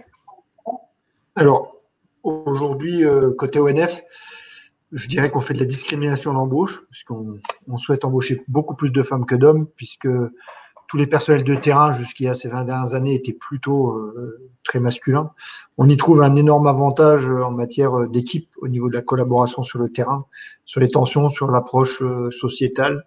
Donc aujourd'hui, c'est ce qu'on recherche. Et pour ça, comme la plupart des collègues qui sont en difficulté, on travaille par l'apprentissage. C'est-à-dire qu'en gros, tous nos apprentis, 99% restent à l'ONF. On les garde, quels que soient les métiers, que ce soit les métiers d'ouvriers, des métiers de techniciens ou des métiers d'ingénieurs. Pour revenir à ce que disait, qu'est-ce qui est attirant? évidemment, il y a des choses très attirantes, en tout cas sur l'amont, je dirais, en sylviculture, en forêt. C'est pas une science exacte. J'imagine bien que dans la société Bras, quand vous faites un calcul, vous pouvez pas vous tromper. En forêt, il faut être très humble. Et effectivement, il y a beaucoup d'humains, puisque depuis le XIIe siècle, la forêt elle est régie par des codes, notamment pour la protéger et pour continuer à pouvoir produire du bois. Et derrière, ça a été dit, aujourd'hui, l'humain a une part très importante parce que, d'ailleurs, c'est sous l'égide des hommes et des arbres, hein, ça résume bien la situation, hein, des hommes et des arbres. Les racines de demain, c'est clairement là-dessus avec des gens passionnés. Moi, je dis souvent dans mes discours, la sève coule dans les veines des forestiers. Ça veut dire qu'à un moment ou à un autre, on le voit quand on accueille des troisièmes, etc. Il y a l'étincelle dans les yeux et en principe, quand un jeune est arrivé, et c'est sans doute une des meilleures options, nous, on est très attentifs au stage découverte de troisième. On a une grosse vocation et on retrouve un grand nombre de jeunes ensuite qui ont découvert ce que c'était à travers, effectivement, ils ont découvert en fait qu'un arbre, ça devenait une planche, un tonneau, une maison, parce que c'était pas trop posé la question. Donc je pense que si on veut rendre les métiers attractifs, c'est à travers ensemble qu'on pourra promouvoir ces métiers, effectivement sortir de Germinal, du bûcheron barbu avec des gros bras qui a coupé les arbres, et aussi un attachement que couper un arbre, c'est un acte citoyen, et c'est pas un acte criminel.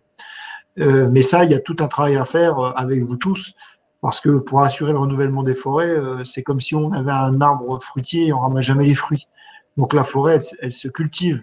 Et ça aussi, les médias nous font beaucoup de tort, parce qu'il y a une grande incompréhension de la coupe, de la déforestation. Donc tout ça, c'est un travail de fond qu'on mène avec l'Interpro, mais qu'on doit mener tous ensemble. Et c'est comme ça qu'on fera rêver nos jeunes. Après, je dirais que sur l'amont, il y a beaucoup d'autonomie dans les initiatives. En exploitation, en martelage, toutes les opérations des forestiers sont des métiers d'initiative. Ça veut dire que dans l'autonomie que vous avez dans votre journée, il fait beau, vous pouvez faire 10-12 heures dehors, il fait pas beau, vous faites du travail de bureau. Ça aussi, alors c'est un gros avantage, hein, évidemment, je parle bien de nos métiers à nous. Un charpentier, il n'a pas le choix que de poser une charpente, j'imagine bien. Et voilà, mais en tout cas, les métiers de l'amont sont des métiers très intéressants qui sont très diversifiés, avec aussi une possibilité de démarrer bûcheron et de finir directeur d'agence à l'ONF. Parce qu'aujourd'hui, on a des exemples avec des collègues. L'ancien directeur d'ici était au préalable ouvrier sylviculteur, Paulette, et aujourd'hui, il est à l'inspection générale. Donc, possibilité d'évoluer énormément au sein de notre structure ONF, mais aussi au sein de la forêt privée. On peut très bien démarrer bûcheron, puis technicien, puis ingénieur, puis pouvoir monter sa société. Et ça, je suis pas certain que dans tous les métiers, on puisse le faire. En tout cas, dans les métiers du vivant, c'est tout à fait possible. Et dans les métiers du vivant, il y a aussi pas mal de passerelles entre la production, l'environnement, etc. Alors peut-être on a une question là dans l'onglet. C'est vrai qu'on parle beaucoup des jeunes et d'attirer les jeunes, etc. On a vu aussi la courbe des âges, etc. Mais quid des personnes plus âgées, des plus de 40 ans?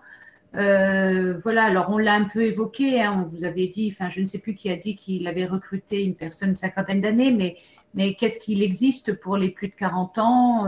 Voilà, comment les accompagner?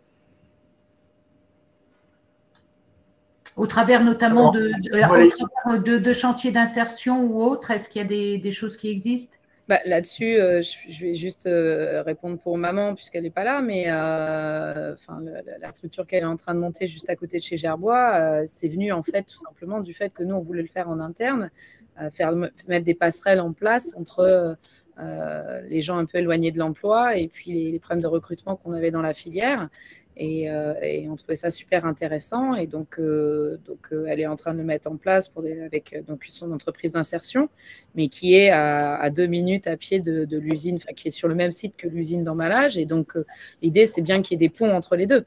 Même si elle forme à des métiers de scierie, c'est aussi un pont pour aller chercher d'autres métiers de la deuxième transformation. Après, nous, par exemple, très clairement, on recrute autant de petits jeunes de 20 ans que de moins jeunes de 50 ans, quoi. Donc, la barrière de l'âge, elle a pas vraiment de sens. Là, par exemple, on a un monsieur qui a 59 ans, qui est en formation FPR chez nous. Et donc, il avait déjà fait un petit peu de bois avant, machin. si ce monsieur fonctionne dans sa formation, bah, il ira jusqu'à la retraite chez nous et on sera content que ça se soit passé comme ça. Donc, c'est des métiers aussi où on peut faire, comme disait monsieur Dagneau, il y a des carrières possibles. Donc, nous, sur la scierie, on a un petit jeune, il est en train de passer commis de bois alors qu'il n'a aucune formation là-dedans. Donc, mais il a été formé sur le parc agrumes, il était là pour faire de la découpe. Et puis, notre commis est parti et il s'est proposé, il a eu l'audace de proposer, et voilà. Et après, si je peux rebondir aussi sur les femmes, la problématique, c'est que même si on veut faire de la discrimination positive, en fait, nous, on n'a pas de CV. Parce que les métiers industriels, c'est déjà compliqué. Et voilà. Et donc, nous, c'est même pas une question de faire de la discrimination positive, c'est que on n'en a pas, tout simplement. Donc ça, c'est le démarrage, c'est vraiment au collège, au lycée. C'est des métiers qui sont... on ne peut pas être une femme et travailler dans le bois. C'est pas, ça va pas. Je ne sais pas qui décide de ça et comment, et j'en sais rien. Hein, je ne sais pas d'où ça vient. Mais c'est bizarre, effectivement, d'avoir cette espèce de blackout total où... si j'ai dû avoir un CV... Si sur Gerbourg, on a essayé une petite jeune... Elle est restée une matinée, quoi. Donc, et sur la scierie, pareil, on a eu un CV, mais à chaque fois, ça ne prend pas.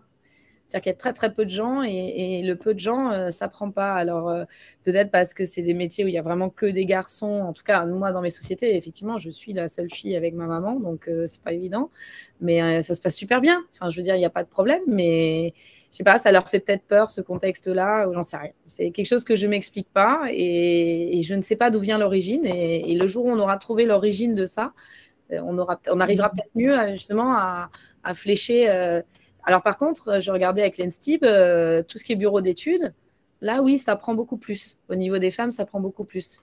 Mais nous, dans tout ce qui est opérateur en production ou même en scierie, c'est très compliqué pour avoir des candidatures féminines. C'est l'occasion aujourd'hui, en fait, hein, effectivement, d'essayer de changer ces représentations, de donner envie aux femmes d'y aller. Parce que si on vous entend, donc effectivement, si vous parliez de savoir-être, en fait, attendu, vous entendiez quoi, madame ? Les métiers du bois, dans le savoir-être, chez nous, c'est assez simple. Il faut avoir envie, déjà. Alors, motivation, c'est un bien grand mot, mais l'envie de bien faire, voilà, le sens de ce que c'est qu'un client, c'est-à-dire que si je ne fais pas mon travail comme il faut, si je ne mets pas ma planche dans le bon sens, ou si je ne fais pas les choses comme il faut, bah, c'est mon client qui va être déçu. Donc, le savoir-être, c'est vraiment le savoir-faire, le savoir bien faire, l'envie de bien faire, on va dire ça comme ça. La rigueur aussi. C'est une matière qui est exigeante, le bois, monsieur Dagneau l'a dit, c'est une matière… Nous, notre métier, en fait, de transformateur du bois, c'est que vous partez d'une matière vivante, qui est par définition variable, qui vit tout au long de sa vie, même au moment où elle est coupée, et vous devez transformer ça en un objet figé. C'est-à-dire que moi, on me commande des planches avec des sections au millimètre, ou des caisses avec des sections au millimètre. Mais moi, ce que j'achète, c'est un morceau de la forêt qui a changé, qui a poussé pendant des années, et on ne sait pas ce qu'il y a dedans. Donc, c'est comme si on aurait une boîte de gâteaux et puis on ne sait pas trop lequel on va choisir. Et même quand on l'ouvre, en fait, ce n'est pas ce qu'on avait demandé, quoi. Et donc, c'est là, mais ça, c'est un truc super intéressant. C'est comment rendre quelque chose de mouvant, de changeant et de variable qui vit tout le temps en quelque chose de figé, c'est-à-dire en une caisse, une maison, un bâtiment, et comment repousser les limites de ce matériau. Et ça, c'est très intéressant. Et pour ça, il faut quand même beaucoup de rigueur. Beaucoup de rigueur et beaucoup de respect aussi. Le mot respect, c'est important chez nous. Respect de ses collègues, respect du client, respect de la matière. Et si on respecte tout le monde, tous les acteurs de la filière, et si on respecte la matière qu'on a entre les mains, après, la production, la productivité, la rentabilité, tout ça, ça va avec, parce que finalement, ça découle du fait qu'à un moment donné, on a une étape et il faut respecter cette étape et la faire le mieux possible. Alors, on a une question là qui est intéressante aussi autour de finalement, effectivement, hein, on est en zone rurale, on est dans des implantations géographiques peut-être parfois un peu à l'écart des centres urbains, etc. Et on nous parle d'un frein qui pourrait être la mobilité des personnes. Est-ce que peut-être vous avez un argument pour pour casser aussi peut-être cette idée, ou est-ce que c'est un vrai frein, la mobilité des personnes pour venir travailler dans vos entreprises?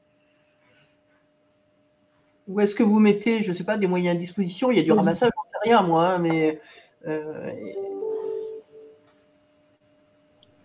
Alors, moi, je vais parler pour nous. En fait, nous, l'entreprise Leroy, on a mis en place des hébergements pour tout ce qui est, on va dire, nouvel arrivant et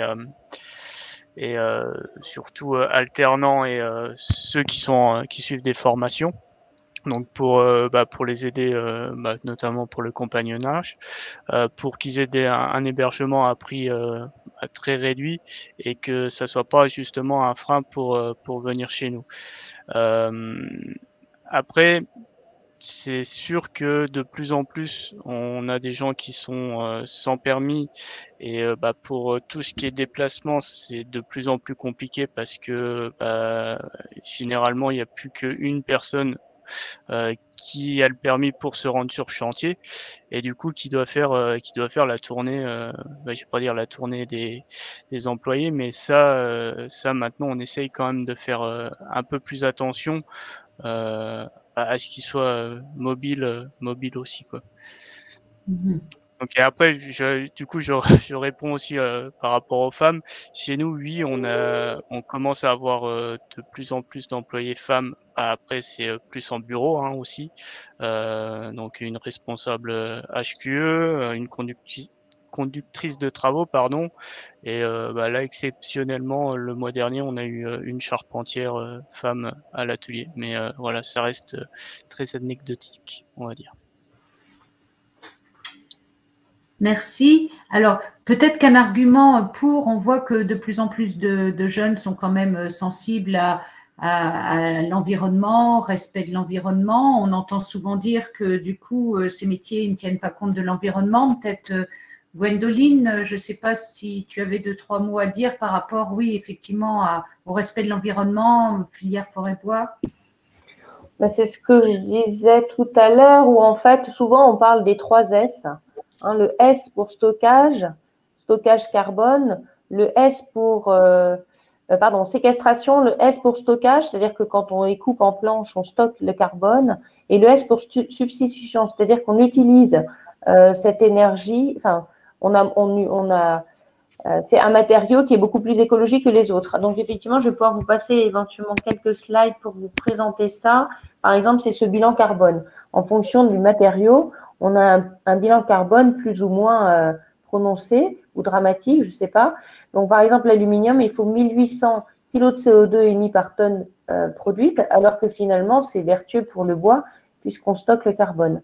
Donc, c'est pour le béton moins accentué, c'est 235. Pour autant, ça reste un delta. Donc, il y a cet aspect-là. Monsieur France Lanor parlait de la RE 2020, donc je peux vous montrer en quoi ça consiste. En fait, c'est une réglementation qui est imposée au niveau de la construction. Chaque année, enfin pas chaque année, mais bon, assez régulièrement, il y a des changements réglementaires au niveau de la construction qui obligent les constructeurs à optimiser leur consommation d'énergie. Donc jusqu'à maintenant, c'était ça. Mais maintenant, on passe de la baisse de cette consommation à produire de l'énergie positive et à stocker du carbone. Donc c'est vraiment une nouveauté, entre guillemets, dans ce secteur-là, de diminuer d'améliorer l'efficience énergétique, mais pas que, et de produire de l'énergie propre. Alors, ce qu'on entend par énergie propre, c'est que dans un bâtiment, vous voyez, vous avez besoin d'électricité, de gaz et de fuel. Au démarrage, c'était plutôt ça. Et là, on va s'orienter vers une utilisation de nouvelles énergies, la biomasse, l'énergie solaire, les échangeurs de chaleur, pour optimiser l'énergie, voire la produire et avoir une énergie positive.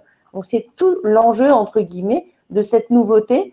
Donc, c'est pour ça qu'on ne s'embête pas dans la filière forêt-bois, parce qu'il y a des enjeux assez variés. Donc, entre cette partie construction, vous avez aussi un enjeu sur la partie amont de changement climatique. On est passé assez vite, mais l'impact de ce changement climatique, c'est assez conséquent. C'est-à-dire que ça favorise, par exemple, le développement de prolifération de scolites, qui sont les petites bêtes là que je vous ai représentées ici, qui derrière déciment des épicéas, donc ils vont s'intégrer, s'intégrer sous l'écorce et puis après se nourrir de la sève et du coup assécher l'arbre et puis le rendre impropre presque à l'usage ou à la valorisation si c'est pas traité rapidement.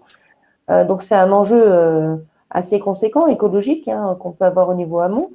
On a du coup un enjeu de replantation derrière pour le renouvellement de ces essences, toujours dans le cadre de la gestion durable. Donc bon, là c'est pour vous faire vivre un peu l'ensemble des différentes mutations du secteur, et sachant qu'on a aussi des mutations positives, c'est-à-dire qu'on a quand même des défis liés à la robotique, à la modernisation de nos entreprises, sachant que la robotique pourra aussi atteindre l'amont. On peut voir apparaître des drones pour détecter, alors les scolytes ça va être compliqué, mais d'autres, on peut quand même voir, parce qu'il y a un changement entre guillemets des feuilles qui s'assèchent et qui brunissent, donc on peut quand même les détecter de façon visuelle. Il y a de la mécanisation qui arrive aussi pour faciliter et rendre moins pénible le travail à l'amont, mais on a aussi cette robotique dans la partie industrielle. On parle de préfabrication, donc l'avantage de la préfabrication, c'est de pouvoir construire et préparer des panneaux à l'intérieur, donc du coup d'optimiser les chantiers derrière et diminuer les nuisances sonores. À l'intérieur, on peut intégrer du biosourcé. Donc ce qu'on entend par biosourcé, ça peut être la paille, ça peut être le chanvre, la laine de bois ou d'autres produits. Donc ça peut se représenter comme ça. C'est-à-dire que voilà, c'est des ossatures qui peuvent être préfabriquées en usine et du coup assez rapidement être mises en place sur chantier. Et l'avantage, c'est que ça permet d'anticiper aussi la coordination des différents professionnels de la construction. Alors on a pour ça aussi un autre logiciel ou un autre défi à relever qui est le BIM, c'est une modélisation des données du bâtiment où l'ensemble des acteurs vont rentrer leurs données en version numérique dans le cadre de la construction d'un bâtiment, qui va permettre une interconnexion des différents professionnels pour limiter derrière les malfaçons.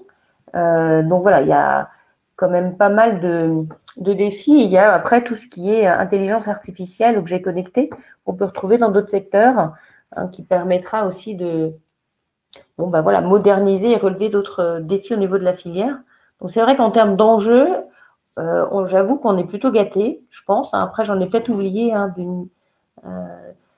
Denis, pas Christine, je suis désolée, j'ai pas retenu, et Laetitia, si vous voulez rajouter les autres défis au-delà de la partie recrutement. Oui, aujourd'hui, ce qu'on sent quand même, c'est que tout le monde voit qu'il y a en train il y a des changements profonds au niveau climatique, etc. Certains s'aperçoivent que la forêt, effectivement, subit ces aléas et se sentent un peu à se poser des questions, à avoir envie en se disant comment je peux faire pour changer les choses. Donc, s'intéresse de plus en plus à ça, avec le risque, effectivement, en tout cas, que nous, on essaie de contenir, de ne pas vouloir mettre l'ensemble de la forêt sous cloche, parce que ça serait le risque, parce que beaucoup découvrent que la forêt a bien d'autres fonctions que de stocker du carbone strictement ou de filtrer l'eau, l'air, etc. Donc moi, je trouve que les personnels tant administratifs que techniques qu'on a recrutés, et notamment administratifs, on a bien vu, les personnes viennent chez nous pour trouver du sens, en se disant, non, on vient de vivre des moments compliqués, etc. On trouve du sens. Après, c'est pareil, on n'en a pas du tout abordé. En tout cas, dans notre structure, il est aussi possible de télétravailler. Ça, quand on parle de ça, les gens sont assez surpris, mais on a des moyens modernes de communication et par rapport aux différents sites où on peut se sentir isolé ou loin, en tout cas, une partie du travail peut être télétravaillée. Voilà, ça existe aussi. Après, on a effectivement certains endroits en ultra-ruralité où il est plus difficile de faire déplacer, on va dire, du public jeune. En revanche, du public en reconversion professionnelle, c'est plus simple parce qu'ils s'installent dans ces campagnes où l'habitat est nettement moins cher. Donc, ils y trouvent leur compte. Ils quittent une ville, un appartement souvent acheté, ils revendent et du coup, ils s'installent à la campagne avec une maison, un jardin et des enfants. Donc, ça, on voit bien aussi qu'il y a aussi un engouement de retourner à la ruralité. Voilà, mais ruralité, je dirais quand même pas trop loin d'une ville, une demi-heure, 3/4 d'heure maximum. Merci, Monsieur Dagneau, pour ces arguments très positifs. Hein. C'est vrai que ça donne envie, hein, effectivement, des métiers qui ont du sens. Le télétravail, hein, c'est vrai que c'est aussi quelque chose qui intéresse beaucoup de gens. Ouais, c'est parfait. Si vous avez d'autres choses, on prend, hein, d'autres arguments. Oui, alors peut-être qu'on va avancer un petit peu, puisque je vois l'heure qui tourne et je suis gardienne du temps. Ce qui n'empêche pas les uns les autres de continuer dans l'onglet questions, bien évidemment, à poser les questions s'ils le souhaitent. Peut-être le temps que, avant d'aborder les actions, une méthode de recrutement par simulation dans la filière. Je ne sais pas s'il en existe une, Marilus. Oui, alors j'ai posé la question là, à ma petite collègue qui est sur la MRS. Effectivement, elle me dit qu'il existe une séance ouvrier de Syrie. Alors, c'est Laurence qui parle parce que Marilus semble avoir été déconnectée et moi j'ai des problèmes de connexion. Donc, oui, on a eu une réponse comme quoi l'ouvrier de série existe dans le cadre de la méthode de recrutement par simulation et est notamment mise en place sur Épinal. C'est mis en place aussi en Franche-Comté. Hein. Moi, on me l'a proposé. J'ai failli le faire sur la Syrie. Finalement, bon, pour le moment, on ne va pas augmenter beaucoup les effectifs. On va laisser un peu passer. Mais mes collègues de Seguin-Moro, juste à côté, qui est une grosse Syrie, l'ont utilisé. Ils cherchent 12 personnes avec cette technique-là. Et moi, il n'est pas improbable qu'une fois que la MRS sera passée, la conseillère Pôle emploi ne me flèche pas une ou deux personnes chez moi en plus de ce recrutement-là, finalement. Donc, ça, c'est une technique qui est intéressante aussi pour réfléchir des gens qui ne connaissent pas du tout le bois et qui sont demandeurs d'emploi, et ça permet de grouper. Mais ça fonctionne, il faut 5 recrutements minimum, il y a certaines contraintes pour des toutes petites PME. Moi, sur la Syrie, je l'avais envisagé avec la conseillère Pôle emploi, mais si on passait en 2-8, c'est-à-dire que vraiment, je doublais pas mon équipe, mais en tout cas, je passais à un tiers d'effectifs en plus pour faire vraiment 2 équipes. Là, ça avait du sens. Finalement, on ne va pas le faire tout de suite à cause des approvisionnements bois. Hein. On n'est pas sûr de pouvoir rentrer les mètres cubes dont on a besoin. Donc, je ne vais pas mettre le boost sur le recrutement. Voilà. Mais par contre, la MRS, c'est pas mal. C'est des techniques qui marchent pas mal. Après, il faudra peut-être Moi, je ne l'ai pas vu, du coup, je ne l'ai pas expérimenté. Donc, je ne sais pas ce qu'il y a dedans. Mais ça peut être pas mal aussi de travailler régulièrement les programmes et de les actualiser en fonction aussi des besoins de la filière. Donc, ça, je ne sais pas si Fibois, par exemple, peut s'impliquer dans des choses comme ça avec Pôle emploi pour orienter bien parce que c'est des questionnaires en fait qui sont donnés aux gens. Il y a plein d'éléments. Après, effectivement, les exercices sont travaillés. Il y a un étalonnage qui est fait. Et donc, voilà, les exercices sont faits chaque année. Hein. Il y en a toujours des nouveaux en fonction justement des besoins des entreprises, des profils à valider et des compétences à rechercher. Donc, ça se fait, ouais, bien sûr. Bon, je vais peut-être repasser la parole à Gwendoline pour les actions 2021. Oui, alors très rapidement, juste pour vous dire que, en fait, cet atelier fait partie d'un programme d'action au niveau de l'emploi-formation de façon plus globale. Donc, assez rapidement, l'idée, donc, on vous a présenté, c'était de rendre visible la filière via le lancement du site que je vous ai présenté, Observatoire, cartographie des OF et offres d'emploi. C'est accompagné par une campagne de communication qui a démarré en début de semaine, donc peut-être que vous aurez plus de demandes aussi sur cette filière en lien avec cette communication. Et on a lancé aussi le mois du bois en partenariat avec les maisons de l'emploi et on en attente d'un retour pas appel à projet, mais une fiche action en lien aussi avec le ministère de l'Agriculture. Je sais que monsieur Conseil-Cao est présent pour pouvoir immerger ou donner la possibilité pour ceux qui le souhaitent d'être immergés dans l'environnement filière forêt-bois, donc d'aller sur le terrain. Donc, soyez attentifs, on essaiera de communiquer auprès de vous aussi, auprès de ces événements-là. On est en train de réfléchir aussi à mettre en place une web application à destination des collégiens et lycéens pour les immerger dans un 360 parce qu'on se rend compte qu'assez intuitivement, on se sent bien ou pas dans tel ou tel environnement en étant immergé dans cet environnement. Et ce qui limite des fois peut-être des déceptions via des visites. Donc, l'idée, c'est de le rendre instructif, hein, avec un certain nombre d'informations autour des métiers, mais pas que, avec un côté aussi un peu ludique, avec des quiz ou le jeu des 7 erreurs, pour pouvoir sensibiliser aussi les jeunes sur la filière. On a aussi mis en place, dans le cadre du réseau en lien avec les professionnels, des after-work en partenariat avec les maisons de l'emploi aussi, autour de tout ce qui est recrutement.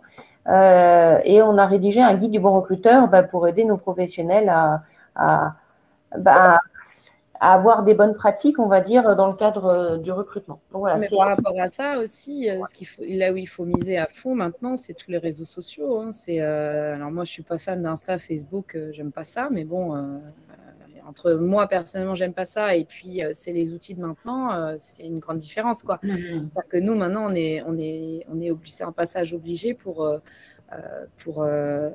il faut se mettre en avant sur les réseaux sociaux, il faut faire des campagnes sur Snapchat, Insta. C'est le cas de la campagne de communication dont je parlais, donc qui représente cette image. Donc là, ils seront sur différents réseaux sociaux qui toucheront les jeunes. Et l'idée, après, c'est que derrière, ils puissent tomber sur le site dont je vous ai fait part aussi. Donc voilà, c'est cette campagne-là qui a pour objectif de les sensibiliser, qui se renseignent. Si on veut aller au bout, il faut qu'on flèche nos offres d'emploi finalement via ce site, parce que la com, elle va venir de ces réseaux sociaux. C'est ça. Et donc, si tu veux, on prendra contact pour vérifier que tes offres soient bien dedans, et si ce n'est pas le cas, de voir pourquoi. Donc, c'est vraiment l'objet.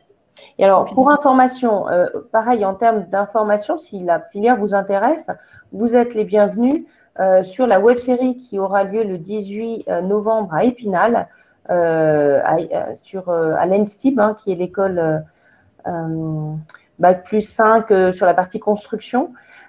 Donc, c'est une web-série qui parlera de la filière, et il y a pas mal d'acteurs du Grand Est qui sont dedans. Donc, ça permet aussi de s'immerger un peu et de s'acculturer à cette filière au-delà des informations qu'on a pu vous donner aujourd'hui. Donc, ça vous intéresse, surtout n'hésitez pas, vous aurez le lien dans la présentation envoyée. Oui, le lien sera actif si vous souhaitez vous y inscrire quand vous aurez le support. Peut-être avant de finir, dire un petit mot sur le salon virtuel, donc avec FIBOA et les partenaires de l'emploi, donc un salon virtuel qui aura lieu le jeudi 25 novembre. Je vais vous le présenter rapidement, mais très rapidement, puisqu'il est en cours de construction. Donc, un salon tout public, quand on dit tout public, c'est-à-dire qu'il y en aura pour les scolaires, les demandeurs d'emploi, les salariés en conversion, etc., qui trouveront les infos qui les intéresseront. Donc, avec des entrées où on pourra se renseigner sur les métiers et les formations, sur la recherche d'emploi, sur l'évolution professionnelle, sur la rencontre avec certaines entreprises qui seront présentes, qu'il faut qu'on stabilise, mais qui seront présentes. Donc, même des entreprises qui recrutent, éventuellement, pour ceux que ça intéresse.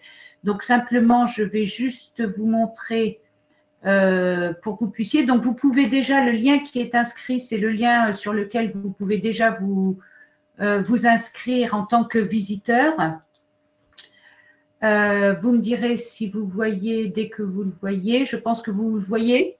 Oui, voilà. Donc, le salon tel qu'il est fait, et puis pour la plupart des participants, je pense qu'ils le connaissent puisque ça fait partie d'une longue série de salons qu'on a fait l'an dernier sur un certain nombre de secteurs. Donc, avec des vidéos disponibles. Déjà là, vous aurez aussi un certain nombre de vidéos qui ont été réalisées en Grand Est.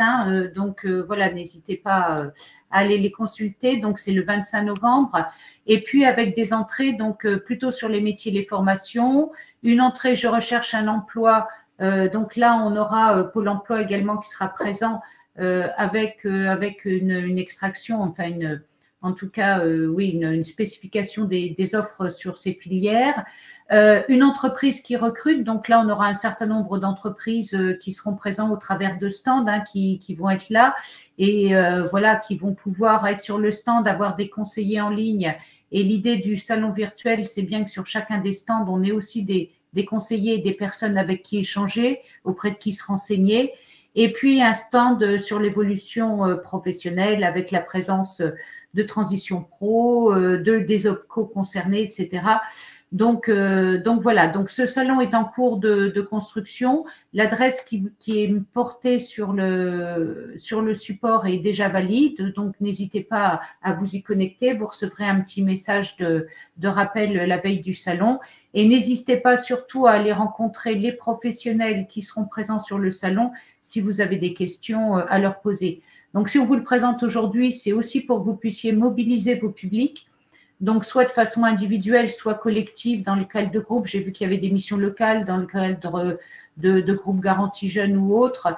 Accompagnez-les à aller visiter le salon. Parfois, pour certains publics, l'accès à des salons virtuels, ça peut être un peu compliqué ou ils n'osent pas forcément aller rencontrer des conseillers sur ces salons. Donc, si vous pouvez aussi les accompagner dans cette démarche. Et puis, bien évidemment, on communique, comme vous le savez, toujours sur nos outils, réseaux sociaux et autres. Donc, n'hésitez pas à relayer l'information et à démultiplier l'information. Voilà ce que je voulais juste en dire. Je repasse la parole peut-être à Gwendoline ou en quelques mots pour qu'elle nous donne le résultat du petit quiz.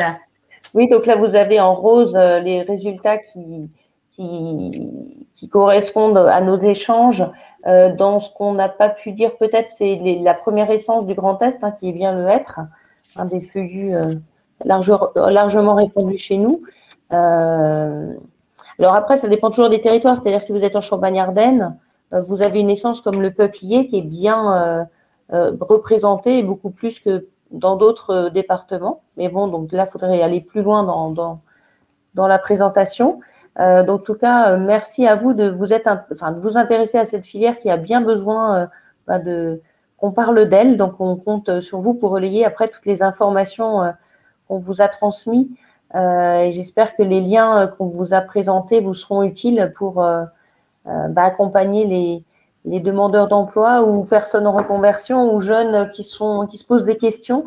Et si vous avez d'autres interrogations, surtout n'hésitez pas à revenir vers nous. Donc là, vous avez mes coordonnées, mais il ne faut pas hésiter à nous solliciter. Alors, on a publié un petit sondage de satisfaction, si vous voulez également y répondre dans l'onglet sondage. Vous verrez aussi que sur le support, au-delà des ressources des professionnels, on a également un certain nombre de ressources proposées par la région et Pôle emploi. Je ne sais pas si Marie-Luce, tu veux en parler. Oui, alors je vois, là, il y avait les slides sur les formations, donc ça, c'est des slides issus du site. Je crois qu'elle n'a plus trop d'accès, donc je peux prendre le relais. Laurence, Marie-Luce est bien présente. Hein. Ah, d'accord. Les slides, comme je ne la vois pas, c'est pour ça. Les slides sur la formation, Gwendoline, c'est issu du site Fibois. Oui, complètement. Et puis, c'est complémentaire à la cartographie interactive. C'est-à-dire que vous pouvez aussi imprimer des cartographies dans le cadre de salons. Ça peut peut-être faciliter la communication. Donc, vous les avez sous deux formats, soit interactif et numérisé, soit sous format PDF. Voilà, donc c'était parce qu'il y avait une question par rapport aux formations. Donc, effectivement, on ne peut que vous inviter. Alors, en complément de l'offre de formation Pôle emploi région, n'hésitez pas à aller sur le site Fibois. Je vais parler. Et effectivement, sur Pôle emploi, il y a un certain nombre de ressources qui sont mises à votre. Alors, je vais reprendre la parole du coup. Quelques ressources mises à disposition. Alors, je fais juste le distinguo entre les ressources grand public.